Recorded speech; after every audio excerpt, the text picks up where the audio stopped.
Bonjour à toutes, bonjour à tous. Je suis ravi de vous accueillir. Je suis donc Michel Lussot, je suis professeur de géographie à l'Université de Lyon et j'ai créé, je dirige le programme École urbaine de Lyon qui se consacre à la réflexion sur l'anthropocène et sur l'urbanisation anthropocène. Et je suis heureux de vous accueillir dans le cadre de la première séance d'un nouveau séminaire de recherche que nous ouvrons avec nos amis et partenaires de l'Université d'Ottawa et avec mon ami et partenaire Vincent Mirza, qui se présentera tout à l'heure, qui est professeur à l'Université d'Ottawa, et ce dans le cadre d'une chaire conjointe de recherche qui vient d'être créée entre l'Université d'Ottawa et l'Université de Lyon, l'École urbaine de Lyon, une chaire conjointe de recherche destinée à justement permettre la réflexion scientifique interdisciplinaire autour de ces problématiques d'urbanisation anthropocène et autour de cette question de ce nouvel état du monde anthropocène que nous avons à connaître. Cette chaire a été lancée officiellement le 29 janvier de cette année.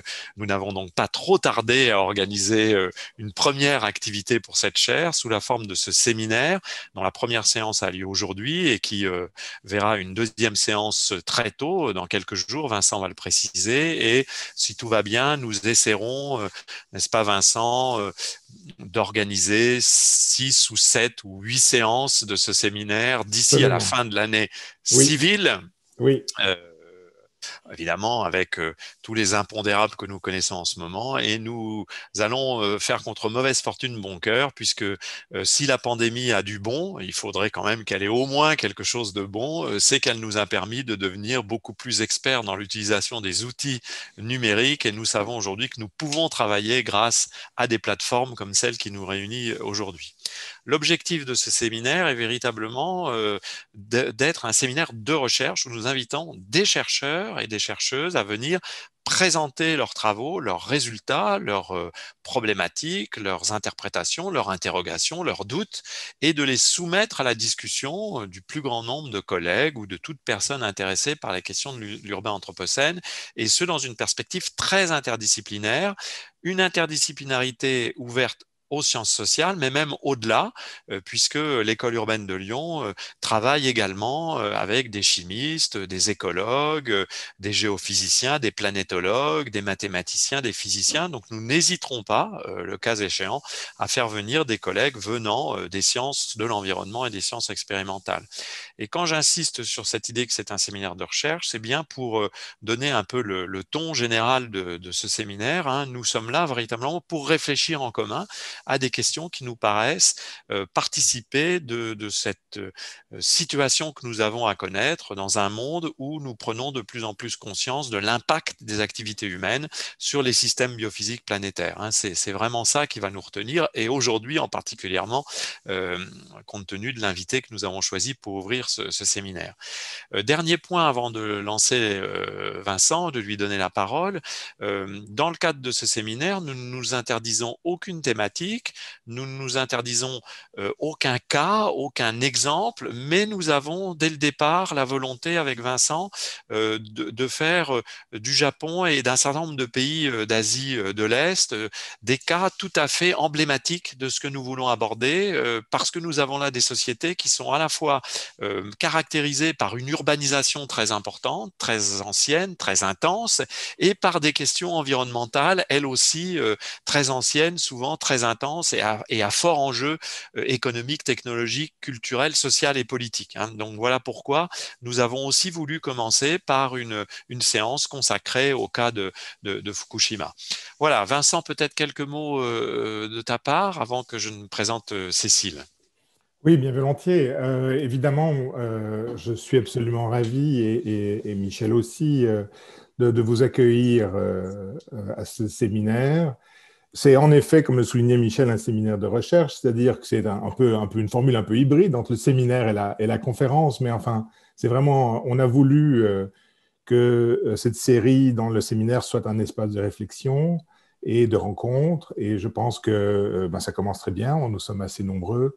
Et on a aussi voulu que ce soit absolument interdisciplinaire. Donc, des collègues de toutes les disciplines viennent contribuer à cette discussion et aux problèmes auxquels nous réfléchissons actuellement sur l'urbain anthropocène, que nous ne résoudrons pas seuls en tout cas, et c'est vraiment une entreprise collective, et en ce sens-là, je pense que le séminaire est vraiment très bien. Évidemment, on est absolument ravis, Michel va présenter Cécile tout à l'heure, mais on est absolument ravis d'inaugurer ce séminaire au Japon. Je suis personnellement anthropologue et je travaille au Japon, et donc le Japon tient une place spéciale dans mon cœur. Et je suis absolument ravi de pouvoir inaugurer les activités de la chaire avec la thématique, une thématique grave et sérieuse, mais avec une thématique qui nous touche tous et qui touche le Japon.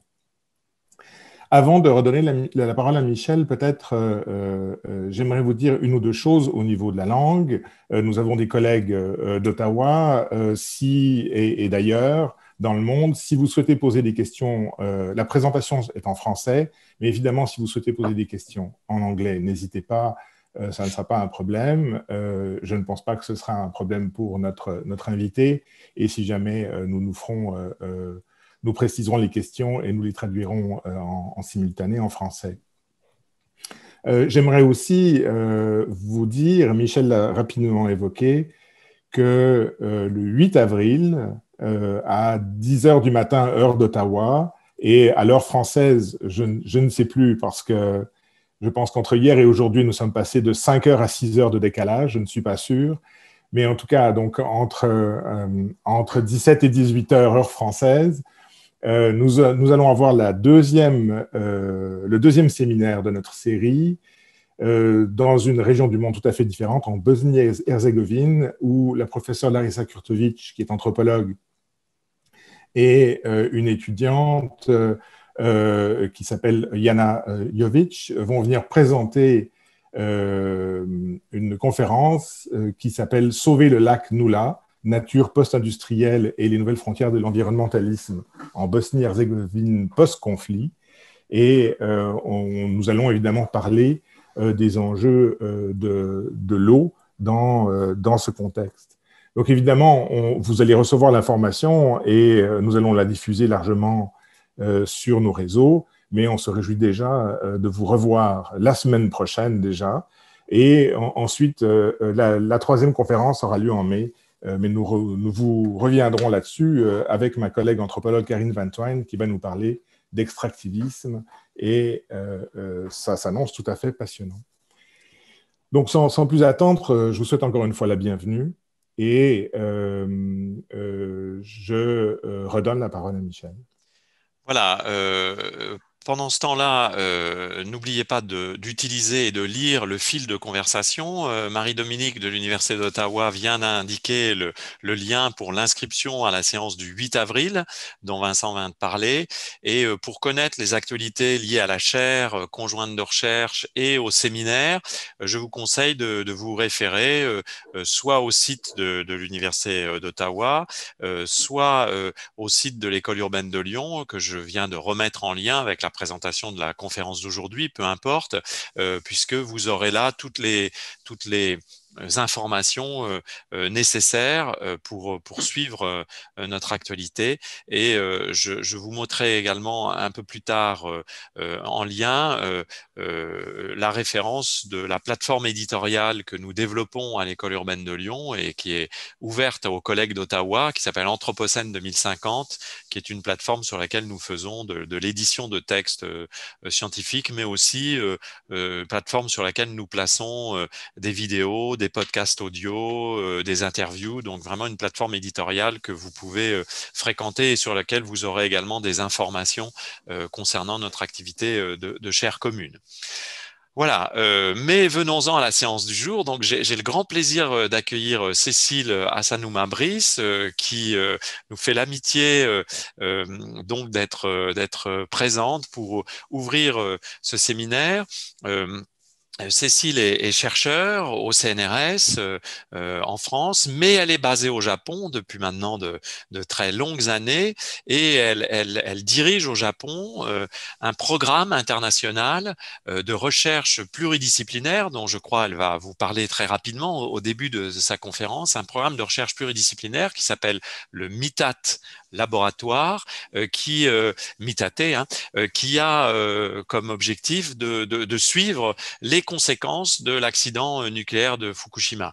Cécile est une grande spécialiste de la question japonaise, qui a beaucoup travaillé sur le post-catastrophe. C'est une thématique qui nous intéressera beaucoup, hein, cher Vincent, la Absolument. thématique du post-catastrophe dans ce séminaire. Mais Oui, je tiens à préciser aussi que Cécile est, de mon point de vue, peut-être une des meilleures spécialistes qui soit de l'urbanisation japonaise et notamment de la périurbanisation japonaise, hein, à laquelle elle a consacré de très nombreux travaux qui, de mon point de vue de géographe, sont des travaux de référence. Et donc, je suis très content de l'accueillir à l'occasion notamment de la publication d'un livre qui vient d'être publié en France aux presses de la Fondation de la Maison des Sciences de l'Homme, aux presses de la MSH, qui justement est un livre de sociologie très pointu sur l'analyse des 10 ans de Fukushima, en quelque sorte, hein, de toute cette période qui suit la catastrophe dont nous avons fêté le 10e anniversaire. Donc pour Vincent et pour moi, il était assez logique de commencer par Fukushima, pour plein de raisons qu'on n'a pas le temps d'évoquer, mais qui tiennent aussi à la place que prend Fukushima dans notre propre travail. Et donc il était absolument logique aussi de faire appel à Cécile pour cette première séance. Donc Cécile va partager un diaporama avec vous. N'hésitez pas à utiliser le fil de conversation. Et Cécile, en une grosse heure, merci de nous faire part de tes réflexions. C'est à toi. Bien, d'abord, avant de lancer le diaporama, je tiens à vous remercier tous, et puis plus spécifiquement Michel et l'école urbaine de Lyon, et puis Vincent et l'Université d'Ottawa. C'est un honneur d'abord pour moi hein, d'ouvrir ce séminaire, et donc voilà, remerciements faits. J'entame la session. Voici. Donc, par où commencer? 10 ans, c'est long et ça a été très, très dense. J'ai décidé de vous parler spécifiquement aujourd'hui de la réouverture de la zone d'évacuation à Fukushima parce que c'est le point qui est le point d'actualité aujourd'hui qui nous concerne tous dans un avenir plus ou moins proche, je le crains. Mais avant tout, j'aimerais effectivement présenter un tout petit peu l'environnement dans lequel je fais mes recherches. Donc, je co-dirige ce Mitate Lab, qui est un programme de recherche international du CNRS, mais je le co-dirige avec un collègue du CEA qui s'appelle Olivier Évrard et qui travaille, lui, en sciences de l'environnement. Alors, Mitate Lab, c'est de nombreux organismes qui sont investis, que vous voyez ici représentés par leur logo, principalement en France et au Japon, mais sont aussi investis de nombreux chercheurs qui participent à titre individuel. Alors, ce ne sont pas des chercheurs indépendants, mais leur institution de rattachement n'est pas impliquée dans le projet. C'est ce que ça signifie. Et comme vous pouvez le voir, en bas à droite, nous avons aussi des Canadiens parmi nous. Alors, vous parliez de pluridisciplinarité, multidisciplinarité tout à l'heure. On ne pouvait pas mieux tomber parce que finalement, un désastre, une catastrophe industrielle comme celle de l'accident nucléaire de Fukushima, ça nécessite structurellement d'être analysé par la pluridisciplinarité. Il se trouve que moi, j'ai d'abord deux cursus de formation puisque je suis urbaniste de formation et sociologue. J'ai les deux volets. Et donc, j'ai une tendance comme ça d'abord parce que j'ai écrit un premier ouvrage sur la suburbanisation japonaise à m'intéresser plus particulièrement à la question du logement. Mais combien même j'ai attaqué cette histoire aussi de Fukushima par les politiques de logement, et on verra pourquoi ça prend une importance tout à fait particulière. Il m'a fallu m'intéresser aux études épidémiologiques. Il m'a fallu aussi m'intéresser à la communication sur le risque, voir par qui, comment, pourquoi elle était structurée, quelles étaient les décisions prises et quels étaient leurs aboutissants. Également, s'intéresser à la physique, qu'est-ce que c'est que ces politiques de décontamination, ça fonctionne pas, où, comment. Et puis également, on ne peut pas ne pas s'intéresser aux aspects psychologiques de la question qui sont considérables quand on a à traiter un accident comme celui-ci.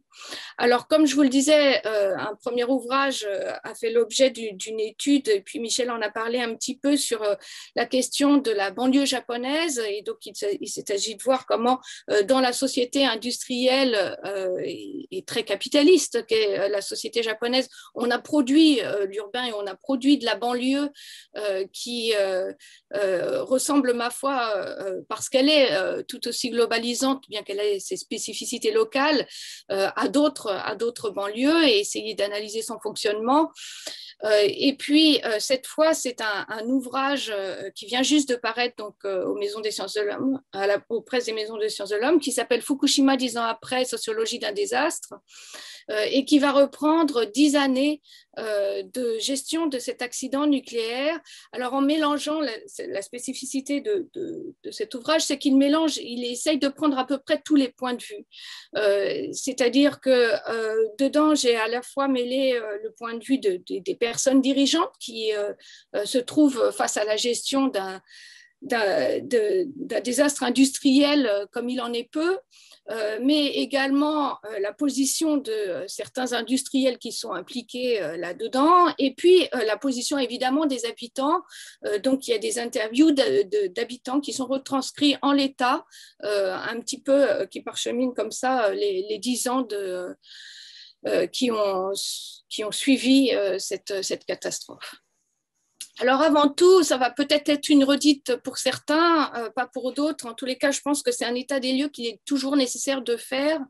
Je vais reprendre un peu la géographie des points historiques de contexte qui vont nous permettre de comprendre un peu où on met les pieds. Alors ici, vous avez une carte qui a été réalisée par le ministère de la Recherche et de l'Enseignement japonais en octobre 2011 et qui vous montre, donc tout de suite après l'accident nucléaire, ici vous avez le panache, enfin, ce qu'on appelle le panache, et puis les résidus du panache qui vont bien au-delà de l'unique préfecture de Fukushima qui se trouve ici et qui va parsemer en fait 7 autres départements, le Tochigi, Gunma, Saitama, et puis à l'ouest ici de Tokyo, et de l'autre côté, cette fois à l'ouest-nord-ouest du département, enfin de la préfecture de Chiba, sud-ouest d'Ibaraki, et puis aussi un petit peu au nord-est de la préfecture de Tokyo.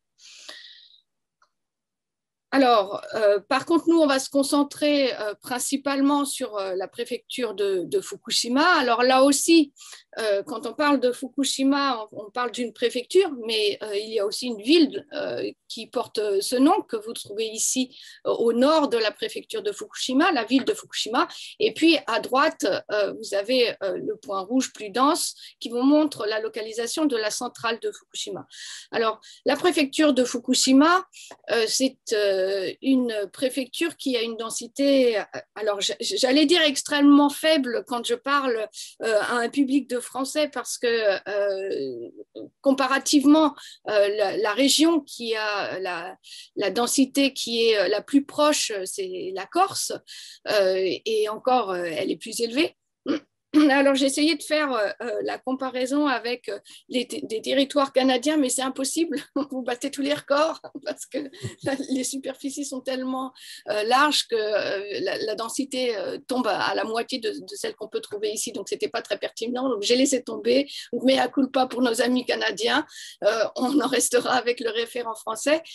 Par contre, pour vous dire que la préfecture de Fukushima se divise en 3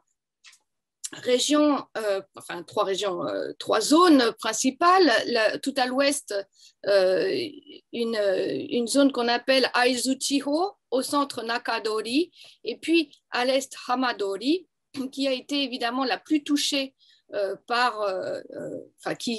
qui reçoit en fait le panache en plein dans ces lieux. Alors la région, elle est boisée à 75%. On verra pourquoi c'est important de le préciser par la suite. Ses principales activités économiques étaient la sylviculture, la pêche, l'élevage, l'agriculture, principalement du riz, du tabac. Donc on est dans une région essentiellement de campagne, hein, même si la ville de Fukushima, elle, est bien urbaine. Donc on voit ici, alors en gros, la zone qui a été vraiment touchée par les retombées de l'accident nucléaire. Donc, je vais maintenant enchaîner sur une présentation chronologique des différentes étapes de la gestion sociale de l'accident. Alors, en fait, très tôt, dès le départ, il y a eu des dysfonctionnements extrêmement importants qui rendent, je vais vous montrer en fait toute la violence de l'accident nucléaire, c'est-à-dire qu'après la violence de l'accident lui-même, eh bien, les habitants ont été tout de suite confrontés à la violence de l'évacuation. Vous savez que peut-être que le Premier ministre à l'époque, Naoto Kan, que j'ai pu interviewer en février dernier, avait reçu une expertise lui disant qu'il serait peut-être plus raisonnable d'évacuer toute la moitié nord du Japon, soit 51 millions d'habitants. Or, évacuer 51 millions d'habitants, on ne sait pas le faire.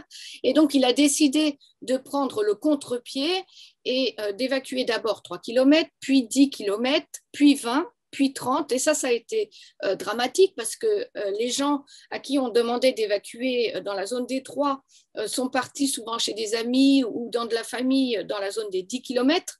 En laissant tout chez eux, puis sont partis quelques heures après dans celle des 20, puis quelques jours après dans celle des 30. Et en fait, il y a eu des directives extrêmement contradictoires, puisque à chaque fois, pour qu'il n'y ait pas de vague de panique, le Premier ministre envoyait l'armée par des blindés pour fixer la population dans les villages, alors que le directeur de la centrale, lui, Yoshida-san, ordonnait la fuite à ses ouvriers, voyant qu'ils ne maîtrisaient plus la centrale. Et donc, les habitants à qui on demandait de rester voyaient les ouvriers de la centrale partir. Donc, la chaîne d'information avait été coupée, en fait, entre le directeur de la centrale nucléaire et le gouvernement, et ça va générer pas mal de dysfonctionnements. Alors, j'aimerais cette fois vous lire un témoignage qui est le témoignage d'une habitante, donc, qui se trouve dans cet ouvrage, qui est le témoignage d'une habitante de Futaba. Futaba, c'est la ville qui se trouve ici, qui accueille la centrale, hein, la centrale est ici, qui s'appelle Marie Tomizawa et qui avait 28 ans au moment des faits et que j'ai interviewée en novembre 2012. Et elle nous raconte un petit peu toute cette période. Et elle nous dit, le soir du 11 mars, la mairie de Futaba intimait par haut-parleur à la population de ne pas bouger et de rester chez soi. Les blindés de l'armée étaient entrés dans la ville. Plusieurs personnes nous ont raconté ensuite comment elles avaient fui à travers la montagne, puis dans un refuge, et de là comment elles avaient pris un bus, puis étaient allées de refuge en refuge sans information sur ce qui s'était passé, sans avoir emporté leurs médicaments, sans savoir où elles allaient. Nous pensions que l'armée était venue pour nous apporter de la nourriture et de l'eau, mais personne ne sortait des véhicules militaires positionnés en ligne. Le mot d'ordre était « Ne sortez pas, ne fuyez pas », pendant que les employés de TEPCO, reconnaissables à leurs uniformes, fuyaient en masse, ayant reçu la consigne de s'enfuir à plus de 100 km. 3000 employés étaient sur le site au moment de l'accident. 70% des populations locales de Namiye, Futaba et Okuma travaillaient à la centrale. Le 12 mars, il n'y avait plus personne dans les rues. Tout était silencieux. Les gens qui donnaient les informations et consignes via les haut-parleurs avaient fui dans la nuit. On n'entendait plus que le chant des oiseaux. Nos voisins qui travaillaient à TEPCO avaient tous fui. 24 bus avaient été envoyés à la ville d'Okuma pour que les gens puissent partir avant l'explosion. Mais pas aux autres villes. Nous avons entendu une explosion. De la cendre noire est tombée en grande quantité sur le toit. Nous étions à l'intérieur. Les militaires étaient dans leurs blindés et n'en sortaient pas. Le soir du 12, vers 20 heures, les militaires nous ont dit qu'ils allaient fermer la ville 30 minutes plus tard, qu'il fallait partir au plus vite. Ils ont fait monter mon père blessé et ma grand-mère dans leur véhicule et j'ai suivi derrière avec ma voiture. Les blindés de l'armée encadraient les voitures des habitants qui restaient. J'ai honte de le dire, mais c'était presque beau, comme un sapin de Noël, tous ces phares dans la nuit, dans la montagne. En file, c'étaient tous les habitants de Namie qui suivaient. Nous sommes arrivés à un premier barrage. La police nous a dit que nous étions les derniers à avoir quitté la ville et qu'il fallait nous mettre à l'écart. On nous a emmenés dans un refuge à Kamabata. Là, on nous a dit que nous étions très contaminés, mais que tout allait bien, sans nous donner plus d'informations. On sait ensuite, les semaines qui ont suivi, et c'est long, plusieurs semaines, plusieurs jours, plusieurs semaines dans ce type de situation que l'on peut s'imaginer via ces témoignages, que la zone va être réajustée, comprenant entre 12 puis 11 communes, passant de 11 000 km² et va être réduite petit à petit au fur et à mesure des années pour se rétrécir comme une peau de chagrin à 300 km² aujourd'hui.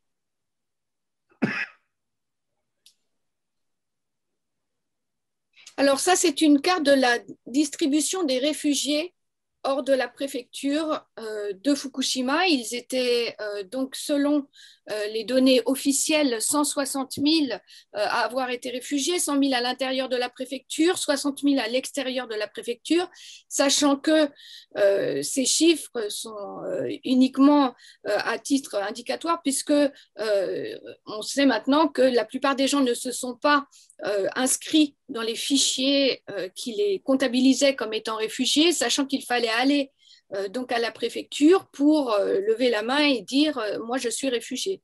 Dans une situation telle que celle-ci, évidemment, en fait, les gens ne savaient pas ce qu'il allait advenir de leur habitat, donc ils sont partis majoritairement dans, ici vous pouvez voir les régions alentours, donc la grande majorité d'entre eux se trouvaient à Yamagata et à Niigata, et puis une autre majorité ici à Tokyo, mais en tous les cas, pas trop loin de leur résidence, pensant que peut-être ils pourraient rentrer pour une partie d'entre eux, et puis pour l'autre partie d'entre eux, eh bien parce qu'il fallait qu'ils continuent à travailler, et certains avaient encore leur emploi ici.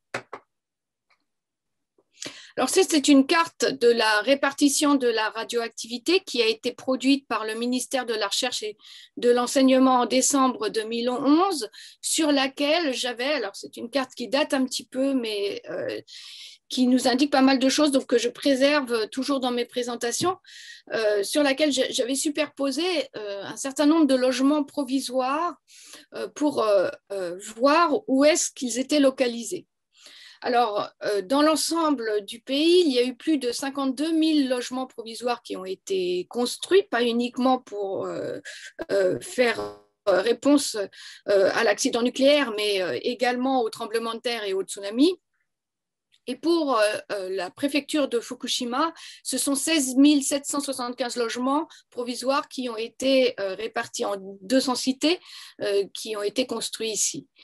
Alors, ce que vous pouvez voir, ce que l'on constate assez facilement, c'est qu'une grande majorité d'entre eux ont en fait été construits sur des zones qui étaient contaminées.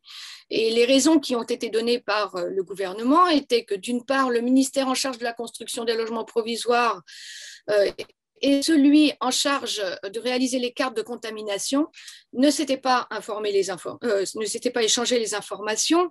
Alors, ça peut paraître grossier, et ça l'est définitivement, mais aussi il faut tout de même se remettre dans un contexte qui était extrêmement... il y a eu plus de 20 000 morts sur l'ensemble de la côte, pas dû à l'accident nucléaire, hein, mais encore une fois à la triple catastrophe. Et donc, il y avait pas mal de choses à gérer en même temps. Et il semblerait que les administrations aient été totalement débordées. Et puis, il y a eu une volonté de fixer les populations aux alentours. On verra pourquoi après, dans l'espoir d'un retour possible. Et puis, une volonté de ne pas casser les solidarités de voisinage. Et enfin, une volonté de certains habitants qui, eux, souhaitaient ne pas être trop loin de leur habitation afin de pouvoir continuer à y faire des allers-retours, soit pour entretenir leur maison, soit pour aller donner à manger soit à leurs animaux de compagnie ou bien aux élevages, puisque je vous rappelle que nous sommes dans une région de campagne et qu'il y avait pas mal d'éleveurs de vaches et de chevaux, beaucoup dans cette région-là. Alors, les logements provisoires, ils sont limités dans la loi. La résidence en est limitée à 2 ans dans la loi. Et en fait, ils ont été rallongés jusqu'à 8 ans pour être totalement détruits en 2018-2019. Les inconvénients, ils ont été nombreux. D'abord, vivre 8 ans dans ce type de logement, on n'a pas besoin d'avoir beaucoup d'imagination pour comprendre que c'est assez difficile, que ça peut l'être en tous les cas. Il y a des inconvénients relatifs à la construction, puisqu'il y avait la nécessité d'avoir une dalle en dur, et donc souvent ils ont été construits sur des parkings excentrés de toute commodité, pas de rapport au végétal. Bien sûr, vous voyez du végétal ici, mais ce n'est pas du végétal qui peut être cultivé. Or, il s'agit, c'est pour la grande majorité d'entre eux, de cultivateurs. Donc ça, c'est quelque chose qui, dans les interviews, ressort, ce manque de rapport à la nature. Et puis, ils étaient régulièrement inondés, puisque je vous rappelle que le Japon, c'est un pays qui subit 2 saisons de typhons par an, donc avec d'extrêmement fortes précipitations.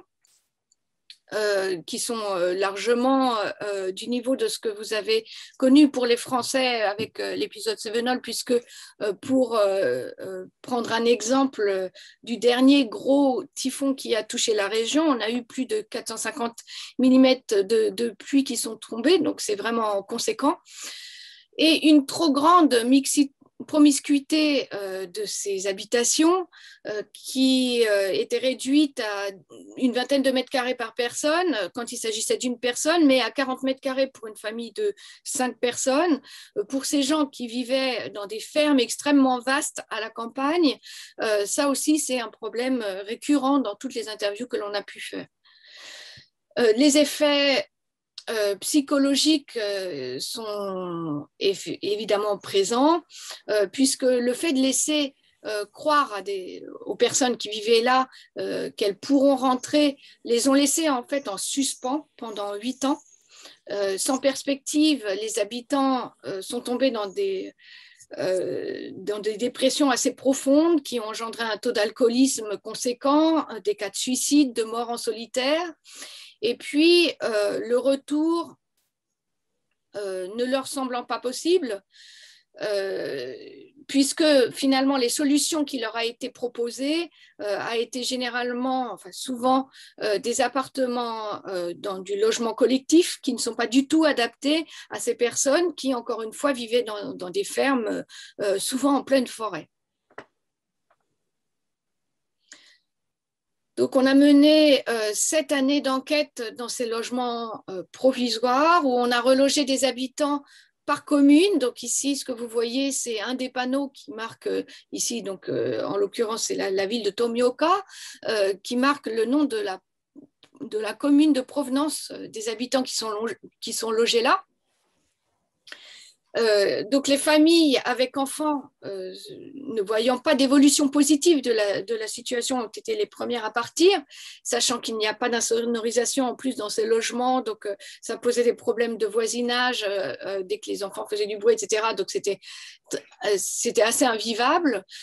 Les plus fortunés vont également, au fur et à mesure du temps, se refaire construire une maison ailleurs avec le remboursement de leurs biens, et va rester dans ces cités de logement les plus vulnérables, c'est-à-dire les personnes âgées et les locataires. Alors, un point qui va être crucial durant toute cette période, ça va être la question du statut. Dans cette zone qui a été évacuée, des 11 communes dont je parlais tout à l'heure, 1100 km², les personnes vont recevoir le statut d'évacué. Et pour toutes les autres zones qui ont été contaminées, mais qui n'ont pas été évacuées, alors ça peut être autour là, mais ça peut être aussi dans la traînée du panache que je vous ai montré tout à l'heure, qui a débordé sur cette autre préfecture, eh bien les gens qui vont partir vont être affublés du titre de réfugiés volontaires. Et ça ne va pas être sans conséquences. Ces différences de statut vont correspondre à des indemnisations disparates, à l'origine de fortes jalousies entre les uns et les autres, et va engendrer des processus de discrimination, de rejet importants, de la part cette fois des populations qui sont dans les communes d'accueil, puisque ces personnes vont passer d'un statut de victime à un statut estimé d'assisté social.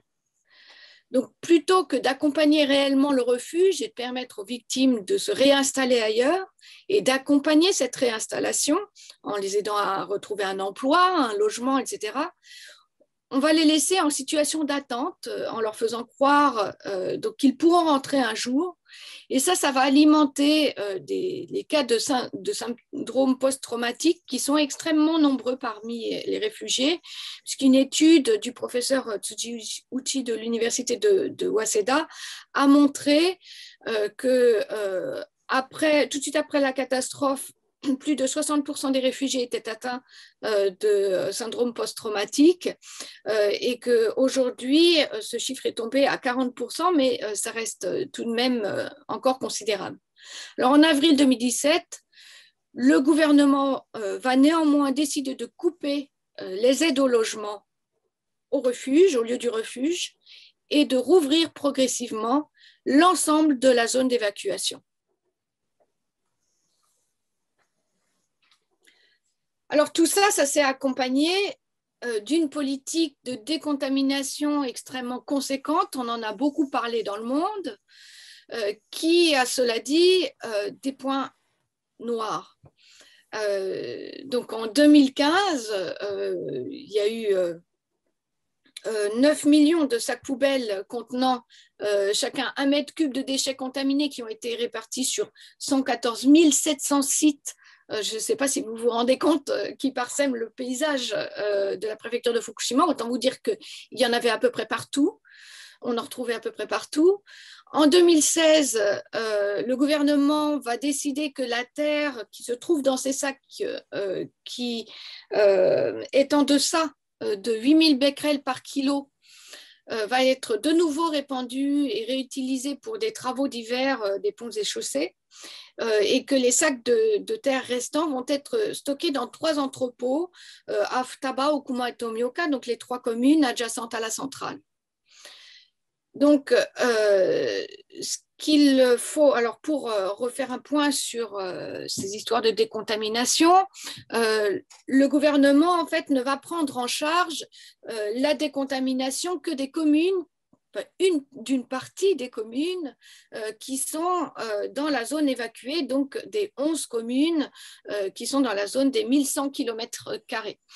Par contre, toutes les autres communes qui ont été contaminées mais non évacuées vont devoir prendre à leur charge cette décontamination, ce qui signifie que ça va être fait ou non. Enfin, c'est alors c'est de décision individuelle, hein, et uniquement les zones urbanisées vont être décontaminées, et puis enfin, une partie des zones urbanisées et 20 mètres autour des habitations, et également les zones agricoles, mais pas les forêts, dont je spécifiais tout à l'heure qu'elles recouvrent plus de 75% du territoire, donc c'est extrêmement conséquent. Que l'on ne sait pas décontaminer. Pour décontaminer les forêts, il faudrait en fait tout arracher et ça rajouterait à la catastrophe industrielle une catastrophe écologique que l'on ne peut évidemment pas générer. Alors, en 2021, on peut faire un bilan général. Donc, ce sont 16 millions de mètres cubes de déchets qui ont été rassemblés pour un coût de 24 milliards d'euros. Donc, c'était extrêmement conséquent.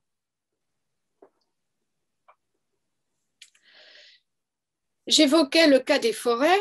Alors, que se passe-t-il dans les forêts? Alors, en fait, mes collègues qui travaillent, donc Olivier Évrard et les collègues avec qui ils travaillent, principalement dans la mesure de la contamination dans le réseau hydraulique, ont remarqué que le taux baissait considérablement dans les rivières. En fait, il s'était dit que, en fait, avec les précipitations, les radionucléides suivraient les bassins versants pour retomber dans le réseau hydraulique, et c'est la raison pour laquelle ils mesuraient principalement les rivières, et là ils ont vu très clairement une décroissance de la contamination.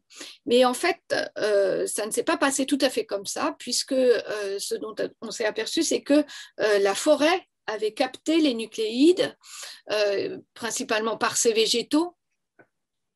Et donc, aujourd'hui, le pourcentage du césium qui était, donc, les retombées principales sont composées de césium 134 et 137. Le césium 134 a une demi-vie de 2 ans, donc on en retrouve beaucoup moins aujourd'hui, ce qui explique aussi la chute du taux de radioactivité. Cela dit, le césium 137, qui a une demi-vie de 30 ans, est encore extrêmement présent dans l'environnement, et il a fait en fait tout le cycle. Donc on le retrouve aujourd'hui essentiellement dans le sol, mais il a été transféré de la litière au tronc, du tronc à la canopée jusqu'à l'horizon minéral superficiel du sol. Mais il se trouve que en fait, ce qui reste extrêmement problématique, c'est que la partie du césium qui est retombée au sol est de nouveau absorbée via le transfert racinaire dans le tronc, et on n'arrive pas en fait à casser ce cycle. Et aujourd'hui encore, les seuils de 150 becquerels par kilo, qui sont la norme pour pouvoir utiliser le bois, sont dépassés, et donc on ne peut toujours pas utiliser le bois de Fukushima, ce qui, pour une préfecture pour laquelle la sylviculture était une économie importante, pose un problème qui est encore fort délicat. Et puis, la décontamination dont je parlais tout à l'heure, elle pose un autre problème dont on parle beaucoup moins et qui est pourtant extrêmement important, c'est la destruction du paysage. Alors, je voudrais fixer l'attention sur 2 termes. Le premier, c'est l'intention, l'intentionnalité. C'est-à-dire que quand on a fait toutes ces politiques de décontamination, on peut dire que l'intention concrète, celle de l'ingénierie, était en fait positive, puisqu'il s'agissait d'enlever les contaminants et d'essayer quelque part de réparer un petit peu tout cet environnement que l'on avait sali, en tous les cas d'enlever tous ces contaminants, enfin une partie. Mais en faisant ça, on a manqué d'attention, et donc c'est l'inattention simultanément à l'émotionnel, puisqu'il n'y avait pas de prise en compte, en faisant ça, du rapport historique, c'est-à-dire des histoires de vie qui étaient incrustées dans ce paysage. Les gens qui souhaitent revenir, puisqu'il y en a qui sont essentiellement des personnes âgées qui souhaitent simplement venir terminer leur jour dans la maison qui les a vus naître souvent, qui est la maison familiale, ou dans le village dans lequel elles ont vécu toute leur vie. Ce sont des personnes qui ne craignent plus à titre individuel la radioactivité. Elles nous le disent, combien même je développerai un cancer dans 10 ou 20 ans, ma foi, je ne serai déjà plus de ce monde. Par contre, je veux mourir chez moi. Donc, ce ce qu'elles veulent, ces personnes, c'est retourner dans le lieu qu'elles connaissaient. Or, quand elles rentrent dans leur commune et qu'elles ne reconnaissent plus ce paysage qui a été détruit par les politiques de décontamination, c'est un choc extrêmement violent, un nouveau choc extrêmement violent qui va pousser certaines d'entre elles au suicide.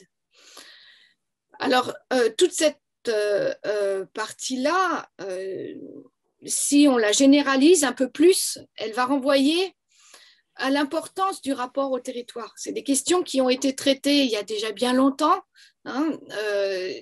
Ces questions du lieu d'existence, Guattari, Deleuze les ont traitées à tour de bras. C'est aussi un champ d'étude qui a permis d'appréhender ce rapport, qui est la phénoménologie. Donc, ça ne date pas d'hier, à l'intérieur de laquelle se trouve la mésologie, d'où le nom, en fait, de notre laboratoire qui s'appelle Mitate Lab. Mitate, ça signifie voir comme, c'est la reconstruction par son propre regard. Donc, c'est la représentation, la perception que l'on a d'un paysage, que l'on reconstruit par son regard, par son histoire, lui-même composé de notre propre bagage de vie individuel. Donc c'est moi en tant que, donc ça peut être soit en tant qu'ingénieur, soit en tant qu'habitant, soit en tant que chercheur, selon la position que l'on adopte, on perçoit le paysage de façon extrêmement différente et on va le transformer de façon extrêmement différente aussi. Cette perception n'est évidemment pas la même, elle va varier si on est totalement extérieur, si on est totalement étranger au paysage, comme l'est le planificateur.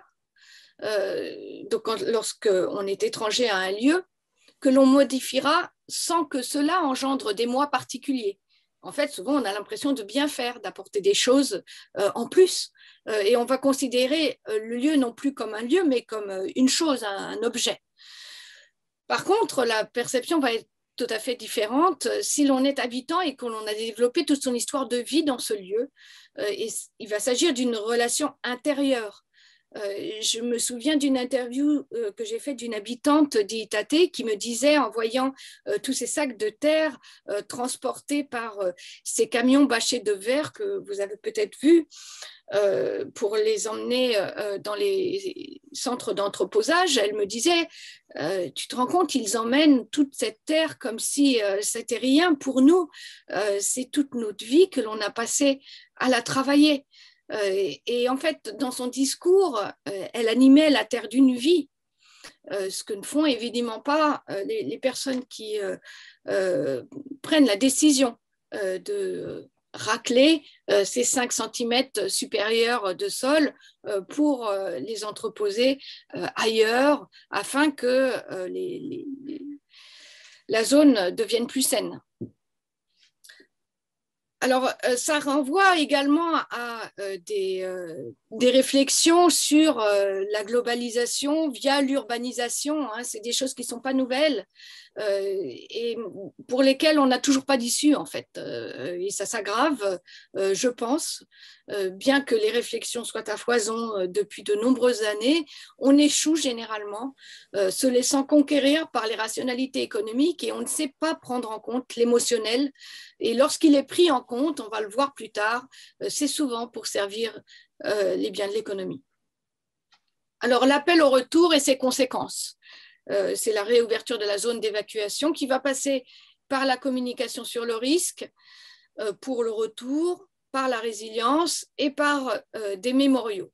Alors, la communication pour le risque, alors, elle va être mise en place par l'agence de reconstruction du gouvernement japonais qui va allouer un budget conséquent de 2 milliards d'euros et qui va s'appeler, alors je vous le traduis, c'est écrit ici, directement budget pour la communication du risque sur la radioactivité pour le retour. Donc les choses sont claires dès le départ. Le but, c'est que les gens rentrent. Et alors, ces agences de gestion de l'accident vont partir du principe que si les populations ne rentrent pas, eh bien, c'est parce qu'elles seraient radiophobiques, qu'elles auraient peur de la radioactivité, et elles vont donc mettre en place une éducation à la radioactivité. Et ce par 4 méthodes.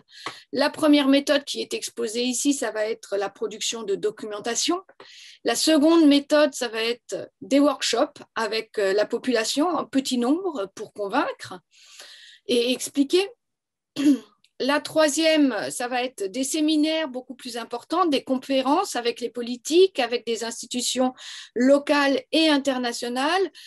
Notamment, il est dit qu'il faut avoir des relations avec les universités. Donc là, en l'occurrence, ça va être l'université médicale de Fukushima qui va être la première concernée. Et puis un quatrième point qui va être des numéros verts qui seront mis au service de la population lorsqu'elles auront des inquiétudes face à la radioactivité. Malgré toute cette campagne sur le risque, eh bien, enfin plutôt après avoir fait toute cette campagne de communication sur le risque, l'Agence de reconstruction a mené des enquêtes auprès de la population et ces enquêtes qui ont été rendues publiques très récemment, donc en novembre 2020, vont montrer que c'est moins la peur des radiations que l'état des lieux après 10 ans d'abandon qui empêche le retour.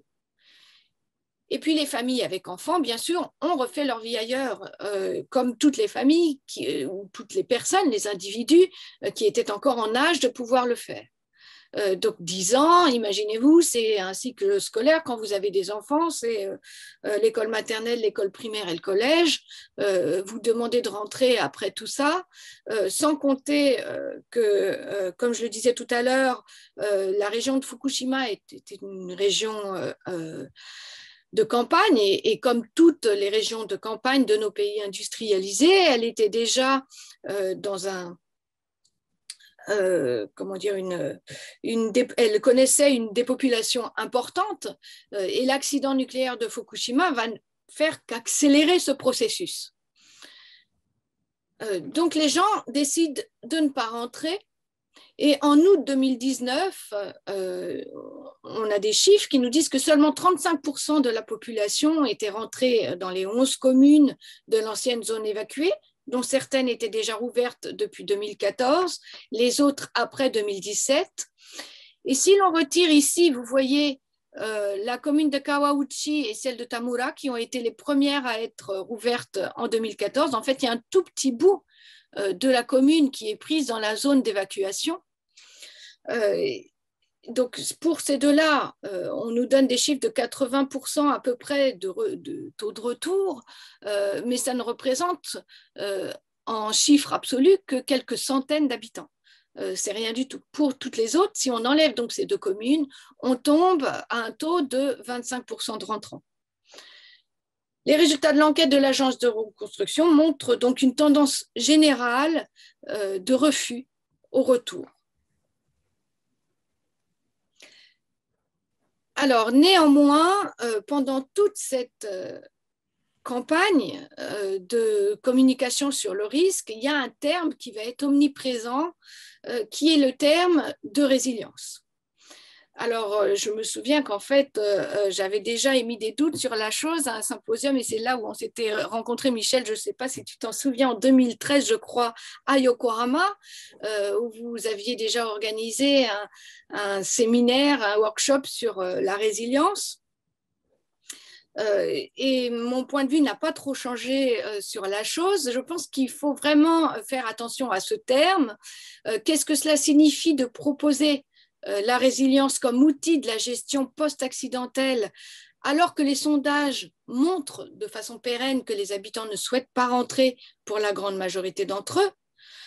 L'injonction à la résilience qui est faite par la communication du risque sur le sujet, parce qu'elle s'accompagne d'une politique du retour qui est contrainte, ça n'est pas un choix, puisqu'on suspend les aides au refuge. Imaginez-vous que la plupart de ces personnes n'ont plus d'emploi et ne sont plus en âge de pouvoir retrouver un emploi. Donc, elles n'ont pas d'autre solution que de rentrer. et néanmoins, elles refusent de le faire pour une grande partie d'entre elles. Donc, ça contribue en fait à responsabiliser les victimes de l'accident qui n'arriveraient pas à surpasser leur angoisse du retour. C'est ça que ça signifie. Et ça engendre, ce que je disais tout à l'heure, un rejet de la part des communes d'accueil. Et puis, l'injonction à la résilience, elle correspond à une injonction aussi à l'acceptation.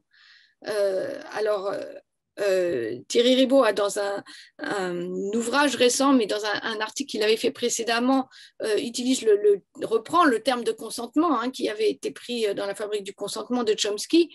Moi, j'utilisais plutôt le terme d'acceptation de la menace qui est tout de même présente, sans permettre de réfléchir sur les causes de ce qui a généré la situation dans laquelle on se trouve aujourd'hui.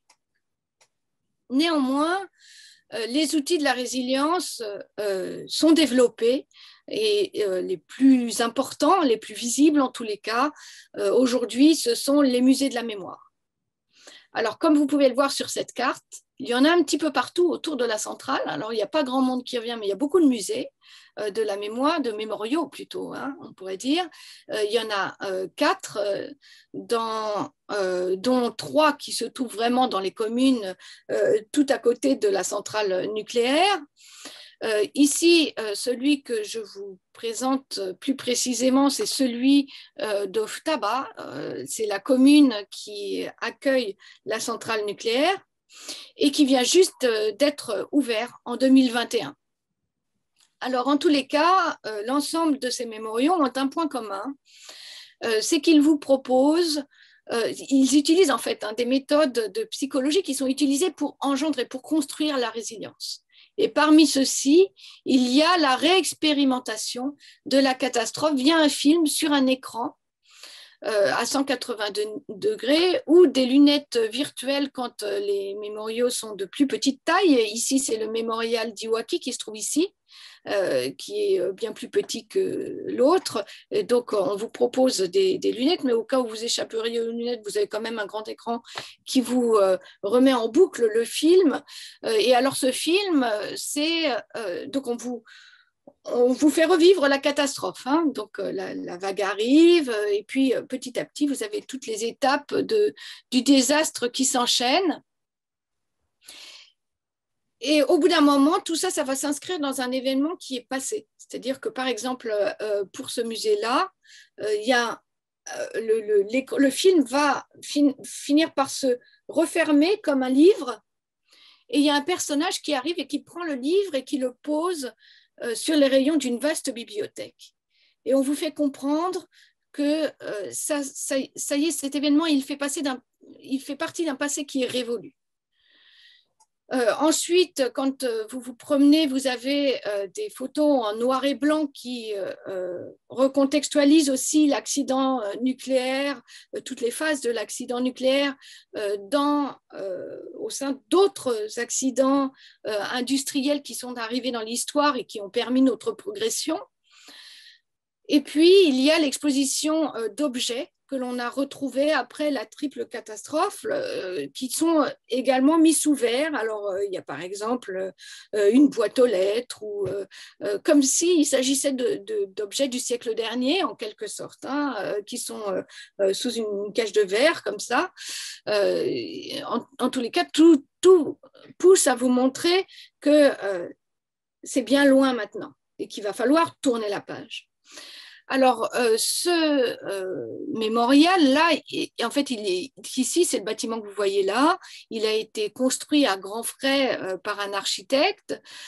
C'est un beau bâtiment qui représente une virgule au milieu de nulle part, puisqu'il a été construit exactement là où la vague est passée. Et il se trouve dans le paysage que vous voyez ici en dessous. Donc ça, c'est une photo que j'ai prise sur le toit du bâtiment qui est en face, ce mémorial.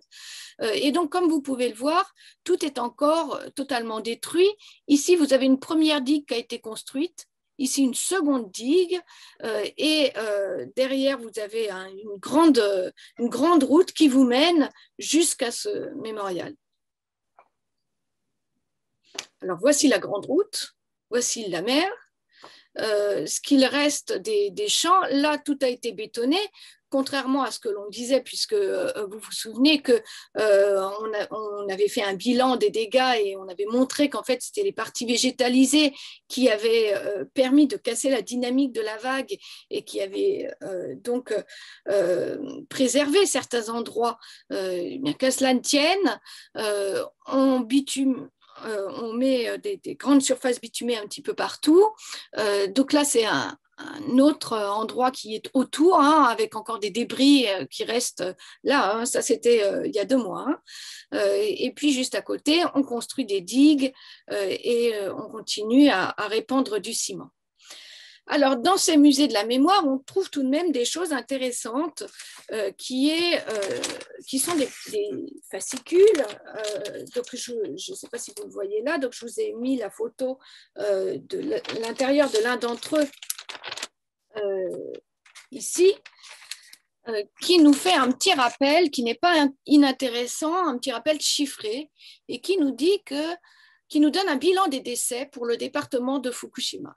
Et on nous dit que le nombre total de décès uniquement pour le département de Fukushima dû à la triple catastrophe est de 4146 personnes, et que parmi ces 4146 personnes, eh bien, on trouve 2316 personnes qui ne sont pas mortes du désastre naturel, nous dit-on, mais de maladie ou de fatigue durant le refuge.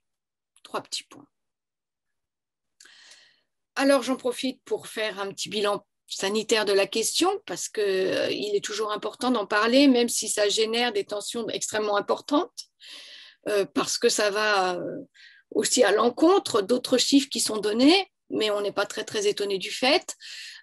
C'est par exemple le nombre de cancers de la thyroïde. Je vous rappelle qu'il y a une commission d'enquête sanitaire qui a été élaborée notamment par l'Université médicale de Fukushima que je citais tout à l'heure, et qui nous donne des chiffres pour juin 2020 de 200 enfants opérés d'un cancer de la thyroïde, mais dont sur un échantillon de 370 000 enfants, dont on dit qu'ils sont sans rapport avec l'accident et que cela viendrait d'un surdiagnostic, c'est-à-dire que et d'un effet de screening, c'est-à-dire que à la fois, comme on diagnostique tout le monde, on en trouve plus, et l'autre point, c'est de dire que l'instrumentalisation que l'on a maintenant, le perfectionnement des outils est tel qu'on détecte beaucoup plus de cancers qu'avant, et que donc on ne peut pas avoir de point de comparaison avec ce qui était un état de développement naturel des cancers de la thyroïde auparavant.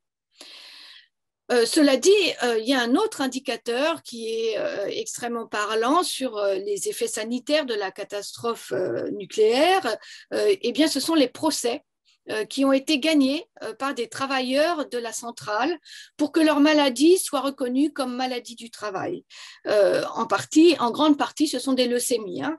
Il y a 269 procès qui ont été gagnés.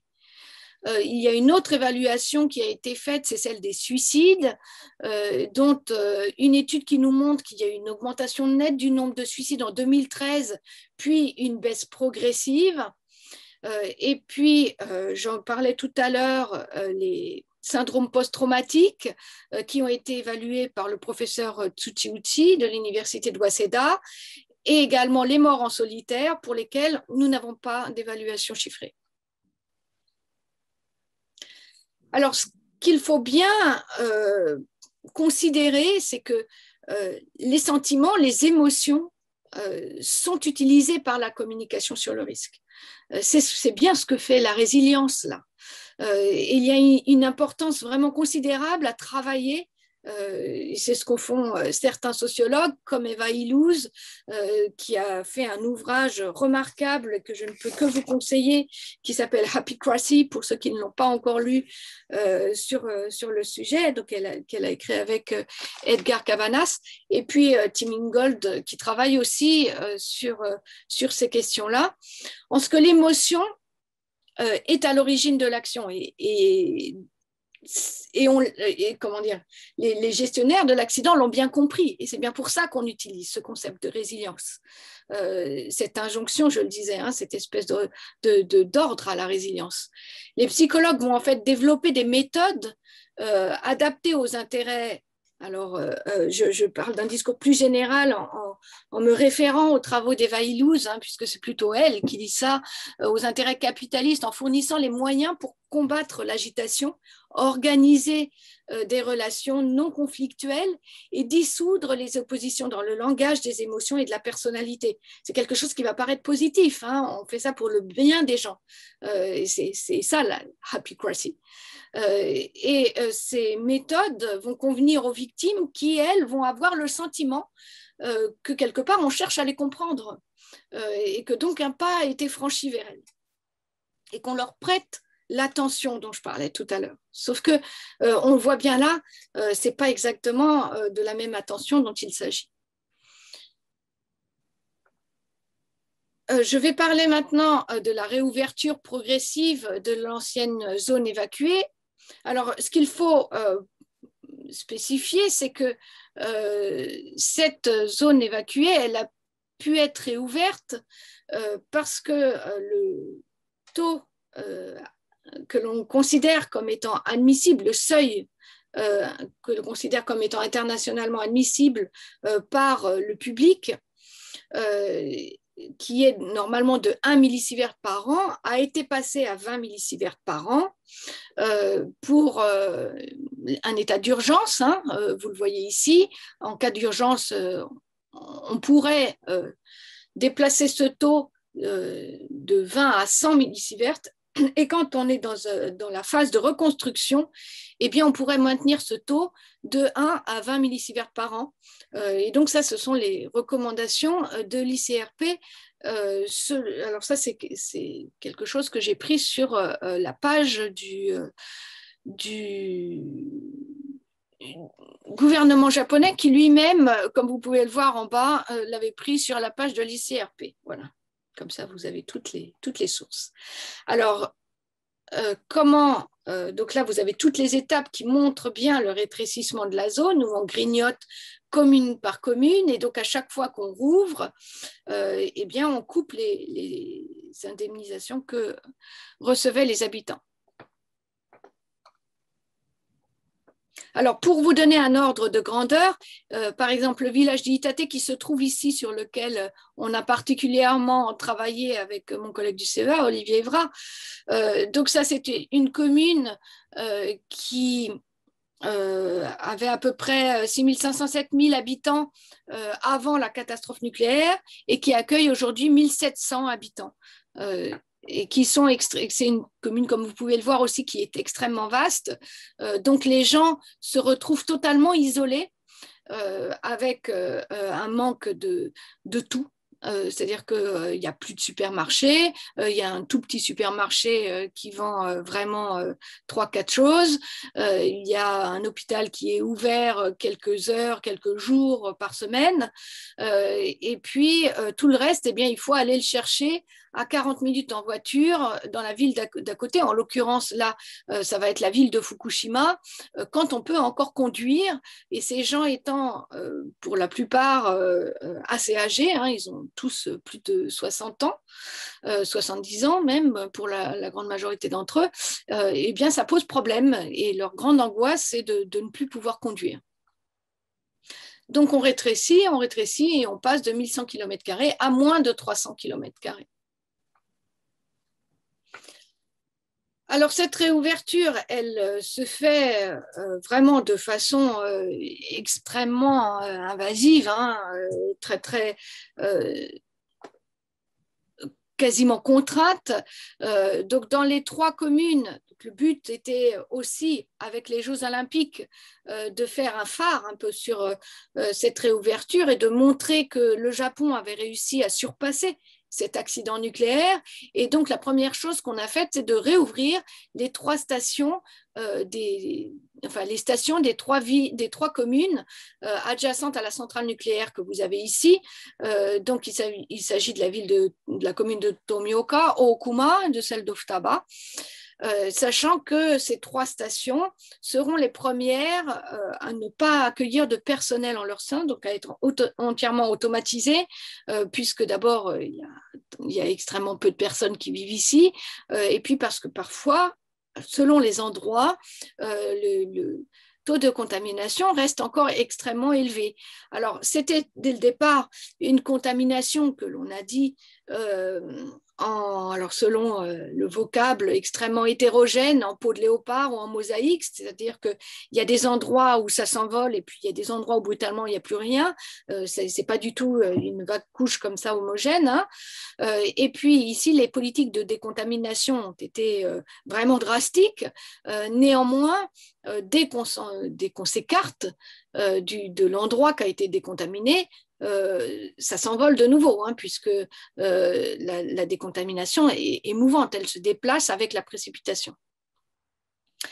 Et puis, des périmètres de reconstruction prioritaires ont été également définis dans la zone d'évacuation et principalement dans ces communes qui ont été les plus contaminées, donc la commune de Namié, qui est, alors hop, je retourne là, la plus vaste, hein, c'est celle-ci.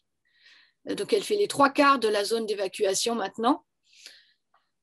Cette commune de Namié, qui fait 223 km², accueille quasiment personne aujourd'hui. À l'intérieur donc, de cette commune, on a délimité un périmètre de reconstruction prioritaire, également à Tomioka, un autre à Itate dans la zone qui est tout au sud et qui est encore ici, Nagadoro, évacué. Qui a aussi des taux extrêmement importants, et puis un autre dans une commune qui s'appelle Katsurao. Alors vous voyez là aussi que les populations attendues sont extrêmement hétérogènes, ça passe pour Namié de 1500 personnes à 80 personnes pour la cité de Katsurao qui va être construite. Alors, rouvrir, même si l'on a décontaminé, même si on va se dire que la contamination n'est plus un problème, eh bien, ça pose d'autres questions. Donc là, on se trouve dans la petite commune de Tomioka, dont je vous ai déjà parlé tout à l'heure, qui se trouve donc ici, la centrale nucléaire est ici. Là, on se trouve à côté de la gare, qui a été donc toute reconstruite. Ça, c'est avant la reconstruction. J'y étais. Ce sont des photos qui datent de terrain de 2012 et 2013. Donc ça, c'est la gare. Après le passage du tsunami, donc bien après, hein, 2012-2013 et du tremblement de terre. Donc, la commune de Tomioka est juste en bord de mer, hein, comme vous pouvez le voir ici. Ici, on voit la mer un petit peu là. Donc, quand j'y suis allée, comme vous pouvez le voir, la végétation et la nature avaient déjà regagné ses droits. Et donc là, je me suis retrouvée nez à nez avec un sanglier. Mais en tous les cas, ce que je souhaitais vous montrer, plus que le sanglier, c'est le fait que on était dans un tissu urbain qui était assez riche, composé à la fois de vieilles bâtisses, comme vous pouvez le voir ici, de maisons plus désuètes, de bâtis qui ressemblent plutôt à ce que l'on pouvait trouver dans les années 70, 80, avec des petites épices, la coiffeuse, une petite station là, enfin un petit village qui avait, ma foi, un tissu urbain assez riche. Et après la reconstruction, donc ça c'était en février dernier, je m'y suis rendue, on est au même endroit, voilà ce que l'on retrouve. Eh bien, plus rien. Il n'y a plus rien, tout a été détruit. Alors, certes, comme vous le voyez, tout avait déjà été détruit en rez-de-chaussée puisque cette commune avait subi, comme je le disais, le tremblement de terre et puis le tsunami de plein fouet. Donc, le rez-de-chaussée de tous ces bâtiments avait été ruiné et il fallait reconstruire. Mais on aurait peut-être pu reconstruire, et ça réfère aux réflexions que j'ai abordées tout à l'heure sur la construction de l'urbain lui-même, hein, et la planification, repenser un petit peu à cette mixité urbaine qui était là en essayant de retrouver un peu de vie. Eh bien non, on a tout détruit, on a tout bitumé, et puis on a fait comme ça, à droite, à gauche, des cités pavillonnaires, comme vous pouvez le voir là. Alors en plus, c'est du pavillonnaire d'assez faible qualité, qui ressemble plus ou moins au logement provisoire amélioré, et puis des petits collectifs. Et ici, vous avez l'hôtel qui accueille en fait les ouvriers de la reconstruction. Et entre ces bâtiments, eh bien, il y a des bouts de bitume comme ça qui restent complètement craqués par le tremblement de terre, avec des herbes folles qui émergent. Et ça, c'est la commune d'Okuma, qui est juste au nord de celle de Tomioka. J'y étais cette fois le 9 mars 2021, hein, donc c'est il y a 15 jours, un peu plus de 15 jours. Et je me suis rendue dans un bout enfin juste ici en fait, un bout de la zone d'évacuation qui venait juste d'être réouverte le jour même. Et voici ce qu'on y a trouvé. C'est cet état-là. Là, on n'est pas en 2012-2013, on est en 2021. C'est dans le même état. Rien n'a été touché. Les maisons sont ouvertes, complètement dévastées, comme si ça avait eu lieu hier. On a retrouvé comme ça des chaussures avec le plastique pour les couvrir quand les gens venaient visiter leur maison dans la zone d'évacuation. Et on est encore à des taux extrêmement élevés, puisque on était ici au pied de cette habitation à 5 microsieverts par heure, ce qui est considérable. Et à quelques kilomètres de là, dans toujours cette même commune d'Okuma, eh bien, on a construit une cité nouvelle qui fait partie des zones que je vous décrivais tout à l'heure, où on a complètement artificialisé tout le sol, et sur lequel on a construit des maisons comme ça qui, même si d'apparence peuvent sembler comment dire, faire preuve d'un peu d'effort, en fait sont vraiment en carton-pâte. Alors ces constructions datent de 2019. Ce sont des maisons Sekisui, ce qui correspond un peu aux maisons Merlin françaises pour les Français, avec un loyer qui est certes peu cher, 194 €, mais gardez en tête que c'est des gens qui ont tout perdu, qui habitent là, qu'on a relogé là. Et alors en fait, ce qui est un nouvel échec dans cette gestion post-accidentelle, c'est que en fait, le lien communautaire qu'on avait essayé de préserver dans les logements provisoires, eh bien, on l'a finalement cassé, puisque les personnes qui résidaient dans ces logements provisoires ont été tirées au sort pour aller de ci, de là, dans les cités qui étaient reconstruites à droite et à gauche. Et donc, les gens qui sont tous là, donc il y a 200 personnes qui sont réunies dans cette cité, eh bien, ne se connaissent pas, proviennent toutes de villes différentes. Et par exemple, eux venaient d'Okuma.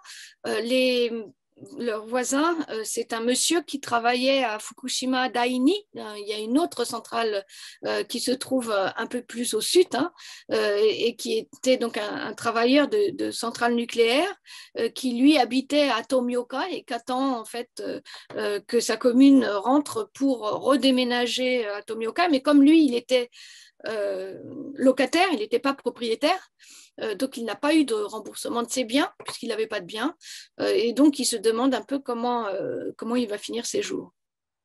Alors ça, ce sont d'autres photos de ces cités comme ça qui sont assez austères, ou pour les raisons que j'expliquais tout à l'heure, à savoir les différenciations d'indemnisation, les gens en fait ne se parlent pas. En plus du fait qu'ils ne se connaissent pas. Et puis de l'autre côté, alors là, il y a une grande route qui a été tracée. Donc là, vous avez à droite cette cité. Et de l'autre côté, il y a une autre cité qui est manifestement vouée à être un peu plus pérenne, avec des logements un peu plus solides, mais qui sont bien de la banlieue, quoi, hein. On a reconstruit de la banlieue. Alors, pour faire un état des lieux, eh bien, le problème de la politique du retour est qu'elle a semé le doute sur la nécessité du refuge, engendrant des attitudes de violence, de rejet, de discrimination de la part de certaines personnes dans les communes d'accueil, ce que je décrivais tout à l'heure, faisant passer les réfugiés d'un statut de victime à un statut d'assistés sociaux. Et ça, c'est extrêmement mal vu partout, mais particulièrement au Japon. Et ça a engendré notamment de ce qu'on appelle l'ijime, hein, vis-à-vis des enfants dans les écoles, etc.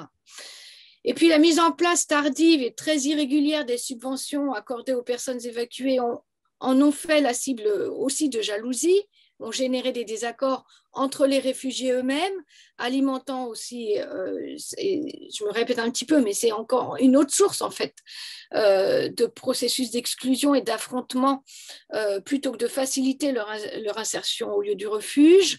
Ces querelles, comme je disais tout à l'heure, continuent au lieu du retour.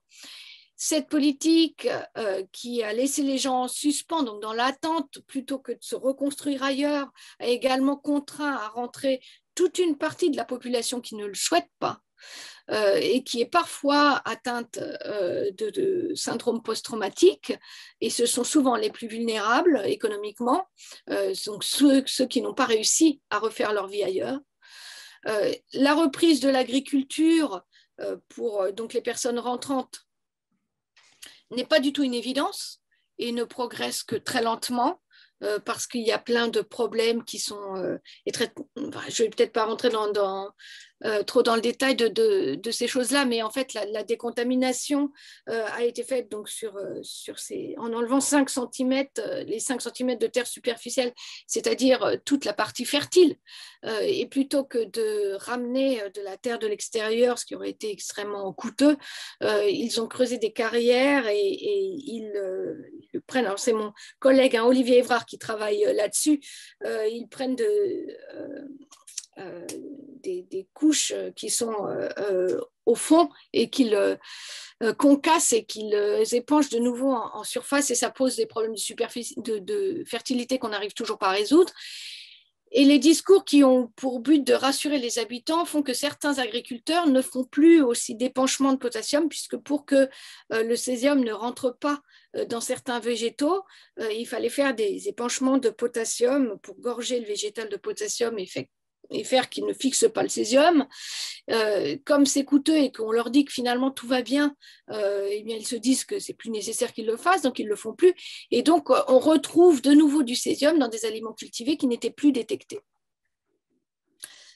Alors en conclusion, quelques pistes.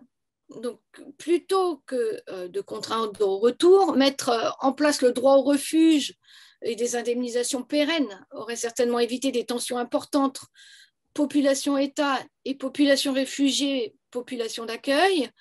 Préempter dans le parc de logements vacants pour le logement des personnes évacuées aurait pu être une solution plus pérenne. Alors cela a été fait, c'est ce qu'on appelle kariage en japonais, pour une infime partie de la population, mais de façon disparate et surtout pour une durée de temps limitée. La réhabilitation, et ça c'est un point sur lequel moi je me concentre, c'est-à-dire la rénovation des villages de communes des régions alentours. On a vu que la grande majorité d'entre eux étaient partis dans la région juste à côté, à l'ouest, qui est composée de communes de campagne qui ne sont pas contaminées et où la vacance des habitations est un problème permanent, afin de permettre, aurait en fait pu être mobilisé pour permettre le relogement des résidents originaires de la même commune ensemble et ne pas casser les liens de solidarité qui sont extrêmement importants dans ces communes de campagne où les gens sont logés de façon très disparate. Et ça aurait été donc une solution, je pense, vraiment plus viable que ce qui a été mis en œuvre. Et cela permettrait simultanément de repeupler des zones où la dépopulation est devenue chronique, même si ça ne résoudrait pas le problème d'une partie des personnes âgées qui souhaitent de toute façon rentrer finir leur jour dans leur foyer familial. Et il y a évidemment une nécessité d'amélioration des techniques de décontamination pour les personnes qui y rentrent. Les pistes à suivre, c'est de continuer le suivi de l'évolution de la répartition des nucléides dans le paysage, ça c'est ce dont s'occupent mes collègues, continuer le suivi des populations au lieu du refuge et au lieu du retour, quelles activités se développent, quelles cultures sont possibles ou non, évaluer et surtout évaluer les conséquences de la politique du retour qui est mise en place par le gouvernement parce que le gouvernement japonais a pris la décision, puisque les populations, il sait maintenant par ses propres enquêtes que la population ne rentrera pas, eh bien à partir d'avril, donc nous y sommes, 2021, propose un salaire à toutes les personnes extérieures au département. Donc plus on est extérieur au département, plus le salaire est élevé. Et plus ces personnes vont provenir de la conurbation Tokyo-Yokohama, plus elles auront un salaire encore plus élevé, qui accepterait de venir vivre pour un minimum de 5 ans dans l'ancienne zone évacuée.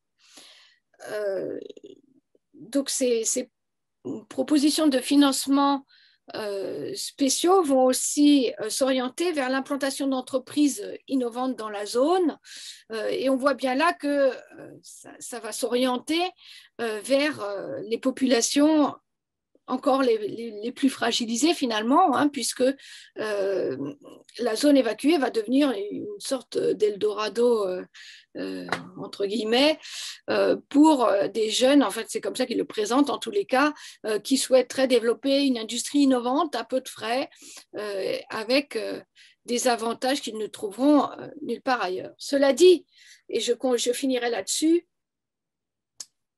bien que mon ouvrage commence là-dessus, c'est que vous l'aurez vu tout au long de ces 10 années, ce que l'on peut retenir, c'est la violence structurelle à la gestion de tout au long de cet accident nucléaire de Fukushima,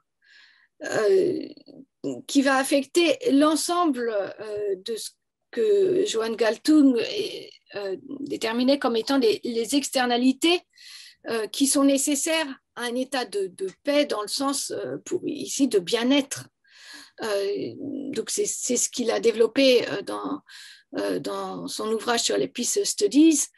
Et donc ces externalités, ces facteurs qui sont conditions du bien-être, quelles sont-elles? Eh bien, ça va être la nature qui est ici atteinte par la pollution radioactive, mais aussi la personne, et on l'a vu, qui est malmenée tant dans ce contexte de catastrophe par les évacuations, par le choc de l'accident bien sûr, par ensuite les déménagements successifs, par des trajectoires résidentielles infernales pendant des années, et puis parce que l'individu est privé de la satisfaction de ses besoins fondamentaux, tout simplement, les plus essentiels. Par la relation du social qui a été complètement broyée, qu'on a plus ou moins essayé de préserver, mais on voit que finalement on n'a pas abouti, on n'a pas réussi, et on observe la production de vulnérabilité, d'exclusion, la privation de relations sociales courantes. Autre externalité, c'est l'espace, le rapport au monde aussi, et donc les intérêts économiques et militaires internationaux et globaux qui vont limiter les possibilités de communication et qui vont gêner de fait les solidarités qui ont lieu simultanément à un moment donné, ponctuel. Ça va être aussi le rapport au temps, le rapport à son histoire, le rapport à son futur, avec une durabilité, une soutenabilité qui va être réduite à la permanence de la contamination, qui va altérer ces solidarités qui s'échelonnent au cours du temps. Et enfin, va être atteinte la culture elle-même. Et dans le cas japonais, vous savez que la religion Shinto est un des piliers de la religion, de la culture, pardon. Et qu'elle a pour spécificité donc d'être polythéiste et animiste, et qu'elle place la nature au centre de ses croyances. Aussi, de ce point de vue, la souillure environnementale engendrée par la catastrophe nucléaire a été une atteinte fondamentale à cette culture, mais le blasphème est perçu comme inacceptable. Donc l'accident nucléaire de Fukushima engendre un état permanent de violence structurelle à la gestion même de l'accident, à laquelle il est extrêmement difficile de pouvoir échapper et qui continue 10 ans après l'accident et qui perdurera encore durant de nombreuses décennies. ご清聴ありがとうございました。Je vous remercie de votre attention. Merci beaucoup Cécile de cette présentation très, très précise et complète, alors qui n'épuise absolument pas le livre, hein, où il y a encore beaucoup d'autres choses, notamment, tu l'as dit et tu en as cité un exemple, des témoignages conservés en quelque sorte dans leur conditions de témoignage brut de la part des habitants, ce qui donne aussi au livre une dimension très émouvante de vécu, hein, des habitants qui ont souffert de cette catastrophe et de tout ce que tu as montré, hein. Donc, je vous conseille vraiment d'aller lire ce livre qui fait le point sur un suivi très, très précis de ces 10 années, sachant que Cécile, tu es une des chercheuses qui a le plus pu et voulu et su accéder au terrain et aux personnes continuellement, malgré les difficultés qui sont réelles et que là, tu n'as pas évoquées, mais qui sont évidemment, comme vous l'imaginez, des difficultés réelles et de tous ordres.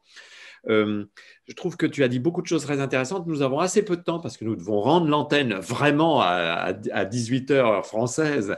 En tout cas, moi, parce que j'ai une réunion ensuite. Mais vous pourrez rester si vous voulez continuer la discussion. Bien sûr, Vincent, n'hésite pas à reprendre le flambeau. J'ai beaucoup aimé ce que tu as dit sur l'intention et l'inattention. Je trouve qu'il y a quelque chose de très anthropocène, hein, dans cette mise en exergue de cette contradiction-là entre une bonne intention et une inattention de facto à l'espace de vie des humains, hein, et des non-humains d'ailleurs. Je trouve aussi que tout ce que tu dis à la fin sur les externalités me fait penser à quelque chose qui est un travail assez étonnant, assez déconcertant, qui est mené à l'heure actuelle par un jeune philosophe français qui s'appelle Alexandre Monin. Donc, je vous mets en lien un texte qu'il a développé récemment sur une approche des externalités négatives et de ce qu'il appelle les communs négatifs. C'est-à-dire il se pose la question de savoir comment, en situation anthropocène, finalement, toute une partie des communs et des externalités deviennent négatives. Et ce que tu viens de décrire, Cécile, ce sont des externalités négatives, en quelque sorte. Des communs négatifs, c'est-à-dire des choses qui sont communisées, partagées par le plus grand nombre et chargées d'une négativité à partir de laquelle il faut essayer de tracer possiblement une route, un vécu, un avenir, et ça n'est pas toujours simple. Et au début, je trouvais que ce concept de commun négatif était un peu abstrait, et petit à petit, je me le suis approprié, et t'écoutant, ça m'a frappé de voir comment il y a peut-être là une piste de réflexion, je ne sais pas ce qu'en dirait Vincent, mais une piste de réflexion intéressante, parce que les communs, on a toujours l'habitude dans nos sciences sociales de valoriser considérablement la notion de commun, n'est-ce pas ? Mais le commun peut, dans certaines circonstances, être négatif. Et j'ai l'impression que ce que tu nous montres, c'est un peu ça. Alors, juste peut-être pour poser une question, il se trouve que dans Le Monde d'aujourd'hui, il y a un article d'un très bon spécialiste du Japon, qui est le correspondant du Monde au Japon, qui est Philippe Ponce, qui connaît bien le Japon, qui insiste sur l'aspect, lui, urbanistique de cette reconstruction et paysager, en mettant en exergue le bétonnage absolument spectaculaire de la côte que tu as évoqué à travers les digues que tu as montrées. Et je me souviens, lors de mon premier passage dans la zone du Tohoku, en septembre 2011, d'avoir rencontré beaucoup de personnes, et encore en 2012 et encore un peu en 2013, qui insistaient sur la nécessité de ne pas reconstruire trop brutalement, de tenir compte de cette leçon du tsunami, de réfléchir à l'envégétation, d'envisager même des reconstructions en hauteur, sur les reliefs, de retrouver un autre rapport. Et à mesure que je retournais sur place, je m'apercevais que ceci était en quelque sorte occulté, et que petit à petit, l'ingénierie la plus lourde, la plus technophile, si je puis dire, le plus appuyée sur les grands intérêts économiques et financiers, avec la bénédiction des pouvoirs nationaux et parfois la complaisance des pouvoirs locaux, semblait triompher. Comment est-ce que c'est une vision un peu rapide de personnes? Non, non. Est-ce que c'est quelque chose que tu retrouves toi aussi? Oui, c'est tout à fait ça. C'est tout à fait ça. C'est-à-dire que, et d'ailleurs, sur d'autres aspects aussi, il y a un des mémoriaux qui est Data Archive Center de TEPCO, qui nous présente des maquettes de la catastrophe, où toute la catastrophe est analysée point par point et où on voit très précisément, donc, où ils exposent toutes leurs erreurs et où ils analysent, mais alors c'est d'une précision de contremaître, hein, de toutes les erreurs qui ont été faites, de telle voiture de pompier n'a pas marché, est venue à telle heure, telle minute, etc. Et donc, à la fin, on nous dit, en gros, le bilan, c'est, bon, ben, vous voyez, on sait, on connaît maintenant, on maîtrise tous nos dysfonctionnements, on est vraiment désolé de ce qui s'est passé, ça va plus se reproduire. Mais permettez-nous de continuer, c'est ça qu'il y a de sous-jacent derrière. Et c'est exactement la même chose, donc effectivement, on s'appuie d'autant plus sur l'ingénierie. Et donc, en fait, c'est comme si, et alors ça, c'est des discours qu'on entend quand même de plus en plus parce qu'on s'en aperçoit, et ça fait partie de la résilience aussi. L'industrie devrait se sentir renforcée de toutes ces catastrophes, au même titre qu'on devrait se sentir renforcé de notre désespoir, quoi. Et tout en nous interdisant d'avoir des sentiments qui soient négatifs. Mais oui. Par rapport à ça, Cécile, pardon de t'interrompre, il y aurait beaucoup à dire sur la résilience. On n'était déjà pas tout à fait d'accord en 2013 sur la résilience. Mais ça, c'est l'intérêt de la discussion scientifique.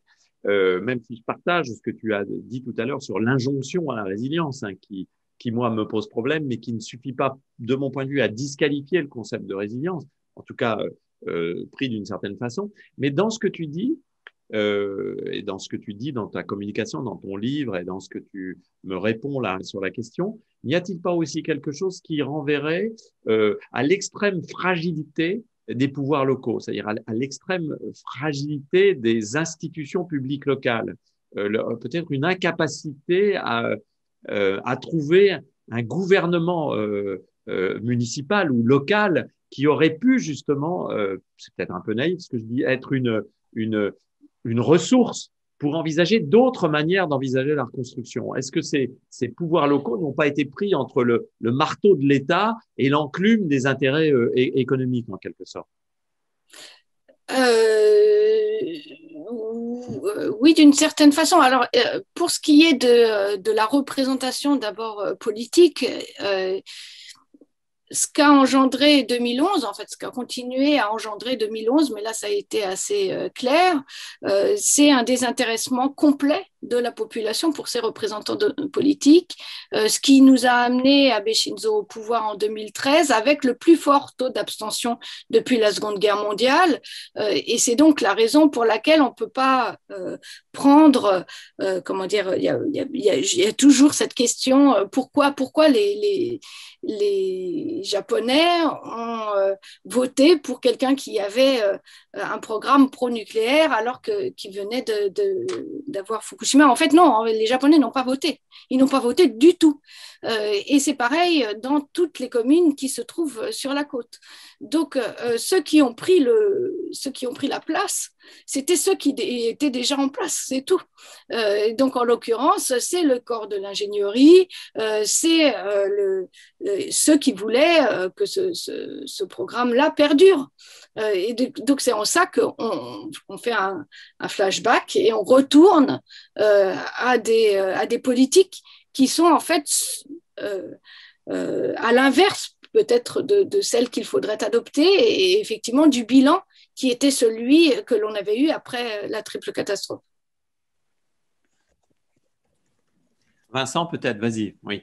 Oui, je veux laisser un petit peu de temps aux collègues parce que le temps file, mais la première chose, c'est que j'ai trouvé d'abord très émouvant d'entendre tout ça parce que ça fait 10 ans et on y pense souvent et on est souvent dans des modes de l'oubli de ce qui se passe.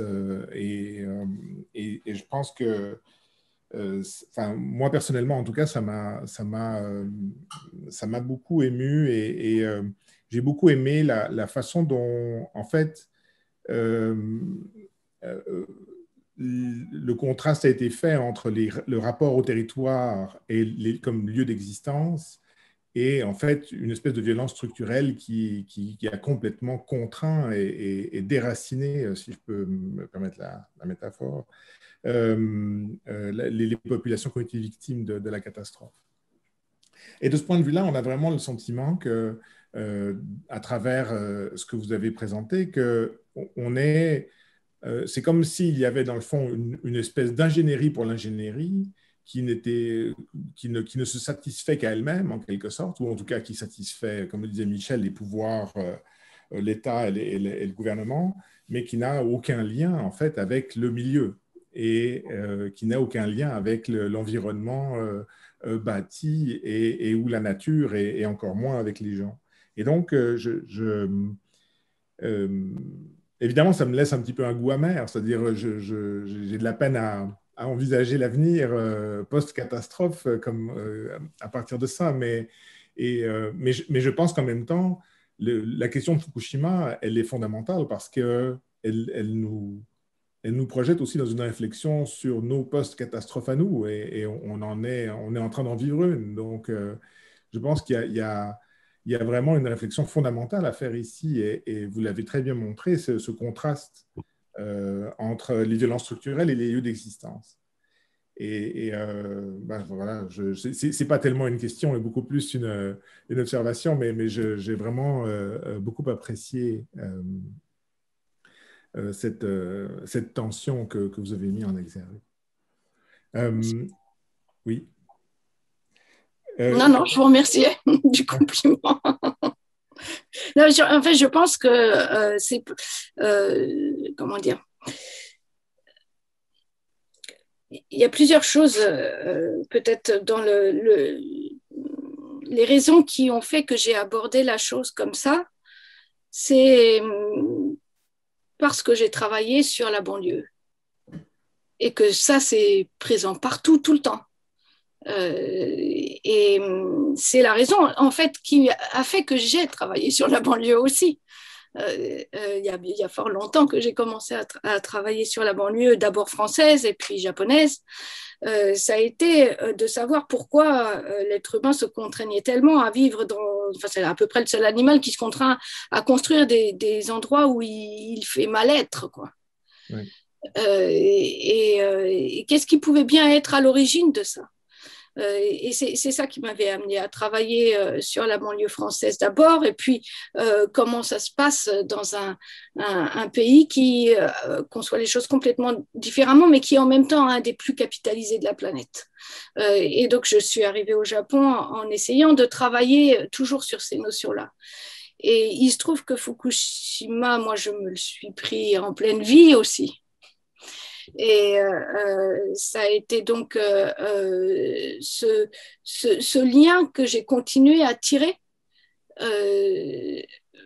avec un pied dans les deux, c'est-à-dire un pied dans l'écoute des gens qui voyaient leur vie broyée et qui étaient parfois dans l'espoir, parfois dans la volonté de recherche vraiment et qui n'y arrivaient jamais, quoi, pendant des années, des années, des années. Et quand 10 ans, quand on a 30 ans, enfin, quoi qu'on se construit, 10 ans, quand on a 20 ans, on va dire, c'est plus facile à surmonter. 10 ans, quand on a 60 ans, c'est déjà beaucoup moins facile à surmonter, ou 50 ans. Donc, il y a tous ces aspects-là. Et en même temps, le travail avec des gens, parce que je suis urbaniste de formation, qui travaillent vraiment dans la planification.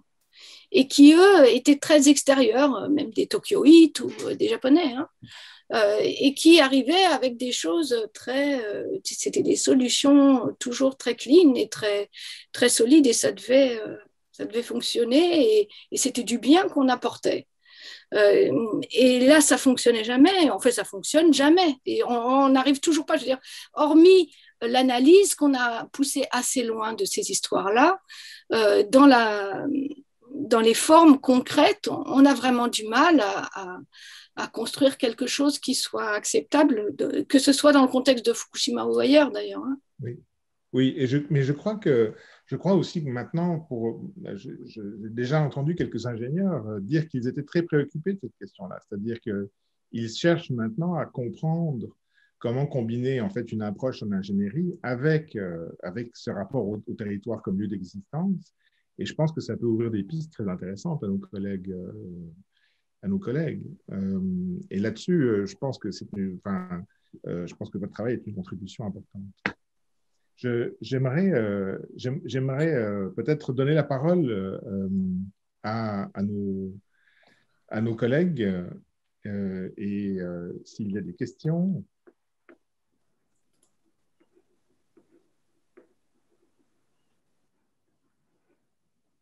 J'ai un peu tué le match en disant qu'il fallait qu'on termine de toute façon à l'heure.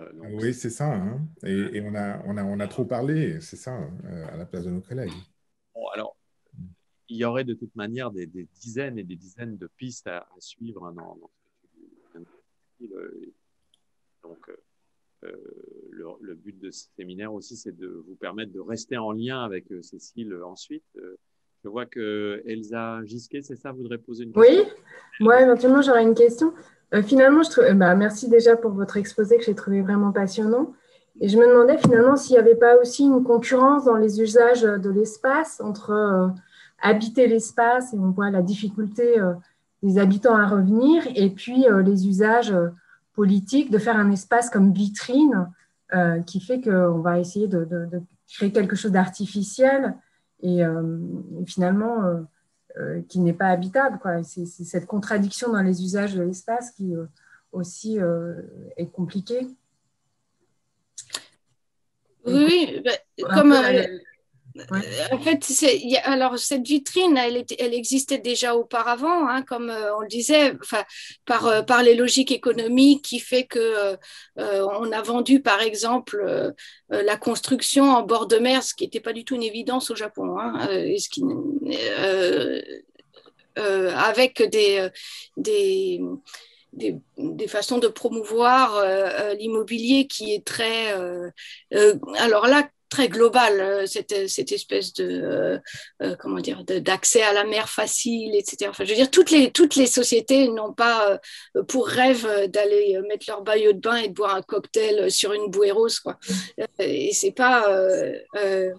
donc, on a vendu cette image-là aussi, avec ce rouleau compresseur des sociétés d'agences foncières qui ont racheté des terrains qui étaient peu chers puisqu'ils étaient inconstructibles jusqu'à présent et sur lesquels on a construit un peu tout et n'importe quoi. Et par exemple, on voit bien la commune d'Iwaki, qui est juste au sud.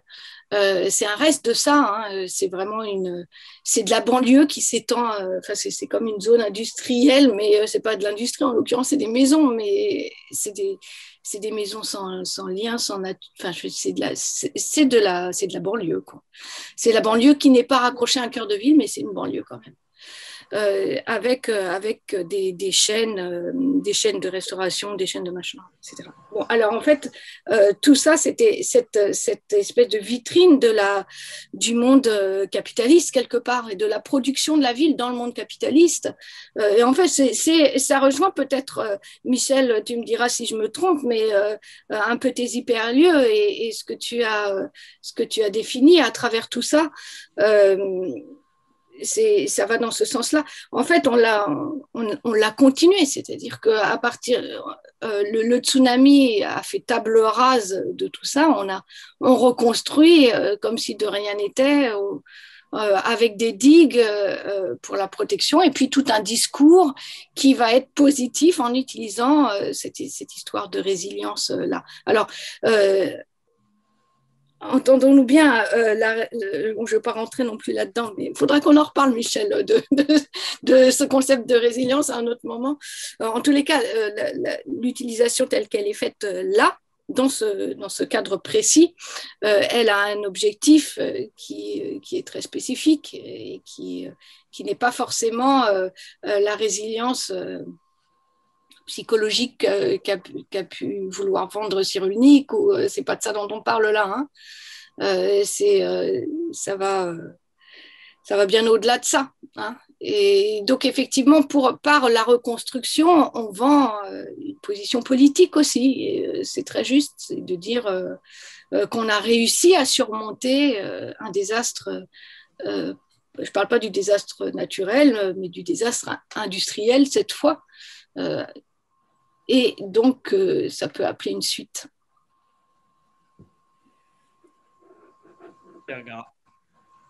Pierre, je vois une main levée. Le micro. Le micro. Voilà. C'est moins une question, chère Cécile, c'était vraiment tout à fait intéressant, puis on connaît vos travaux, qu'un complément en élargissement qui se traduit pour moi un petit peu sur ces sujets par un peu de frustration. Je m'explique, en tant qu'historien de l'urbain, du fait urbain, c'est intéressant de voir les choses à la fois sur un territoire éventuellement un peu plus vaste et sur une temporalité surtout plus longue.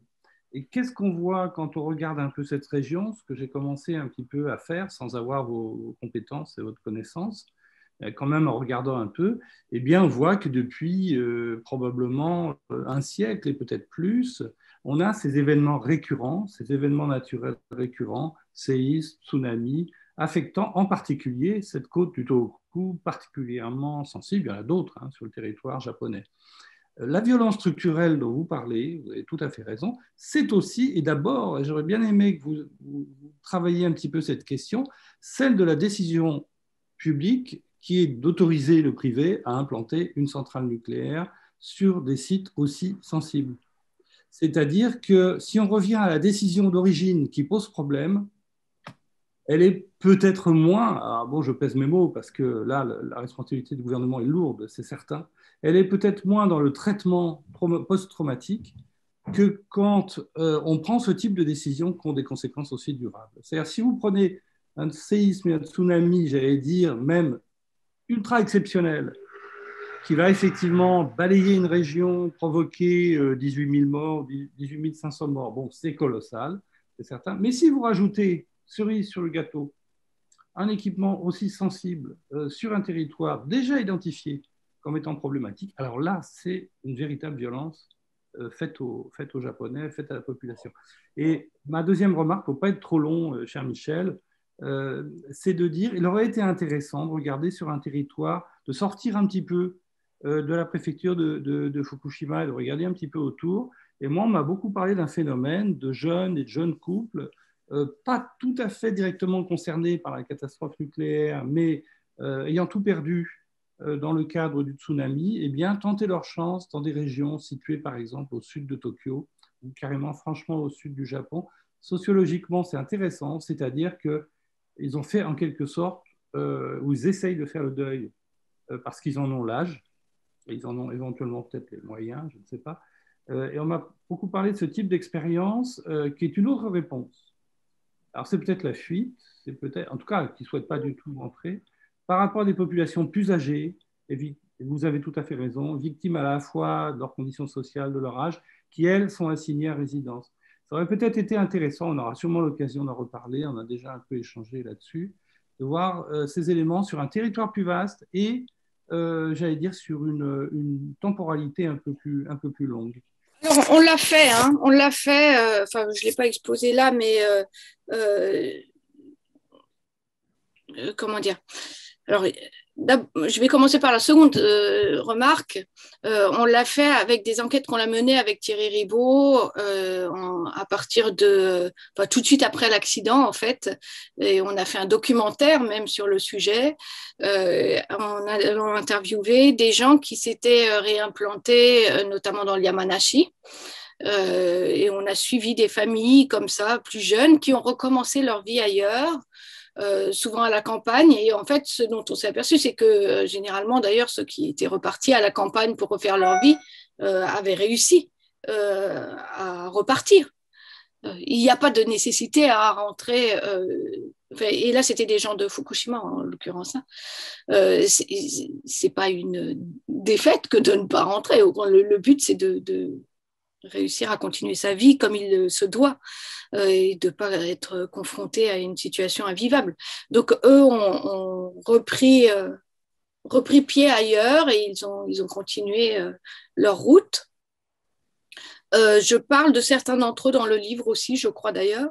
Pour ce qui est de la première remarque, alors en fait, il se trouve qu'il y avait un premier chapitre dans cet ouvrage qui a été enlevé par l'éditeur. Et c'est fort dommage parce qu'il y répondait, alors qu'il sera certainement finalement un troisième ouvrage, parce que ce chapitre était rédigé et que je ne peux pas le laisser en suspens, et qui racontait l'ensemble l'histoire du nucléaire au Japon. L'histoire du nucléaire au Japon et son positionnement. Parce qu'il n'y a pas que la côte, et bien sûr, tsunami, c'est japonais, donc il y a des tsunamis au Japon, oh, mon Dieu, ça, on pouvait s'y attendre. Et en plus, il y a énormément de séismes au Japon, on le sait aussi, et il y a des failles sismiques absolument partout. Donc construire des centrales nucléaires dans un pays qui venait en plus de se prendre Hiroshima et Nagasaki sur son territoire, c'était pas du tout une évidence. Et donc là, il y a un truc qu'il faut creuser, que certains de nos collègues et moi de mes professeurs, Philippe Pelletier a déjà commencé à travailler dessus, Thierry Ribaud aussi a travaillé dessus, mais j'avais fait quelques petites découvertes dont je ne suis pas peu fière, que j'aimerais mettre au grand jour.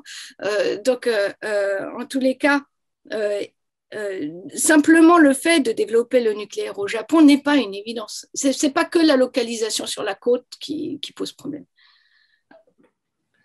Mais c'est excellent, c'est un rendez-vous pour l'année prochaine, Cécile, Voilà. où on Avec pourra plaisir. recommencer la deuxième saison avec la suite de la question nucléaire au Japon. Ça me semble absolument idéal. Vous me laissez donc un an top chrono, ça va être rapide. Exactement. Je pense qu'on va pouvoir terminer à l'heure parce qu'il faut aussi savoir commencer à l'heure et terminer à l'heure, surtout que nous souffrons tous ensuite de Zoom fatigue, hein, comme on dit ça et là. Merci beaucoup Cécile, c'était Merci à vous. Merci beaucoup. Lisez les travaux de Cécile, y compris celui sur la banlieue japonaise, qui est tout à fait passionnant. Et puis, c'était une magnifique manière d'entrer en matière anthropocène hein, à partir de cette analyse précise. Et nul doute, Cécile, que nous allons rester en contact, puisque, comme je l'ai dit tout à l'heure, le cas japonais nous intéresse. Vincent, à toi le mot de la fin. Oui, vraiment merci Cécile, c'était vraiment une très belle présentation et je viens d'en dire tout le bien que j'en pensais. Et c'est vraiment un rendez-vous pour l'année prochaine. On va rester en contact, je l'espère, et on va pouvoir développer des collaborations. J'en profite aussi pour vous rappeler le séminaire de la semaine prochaine, Sauver le lac Nula, avec la professeure Larissa Kurtovic et une étudiante, Jana Jovic, qui vont traiter la question de l'eau. J'ai eu beaucoup de plaisir à passer ces 2 heures en votre compagnie. Cécile, encore merci et je vous retrouve la semaine prochaine.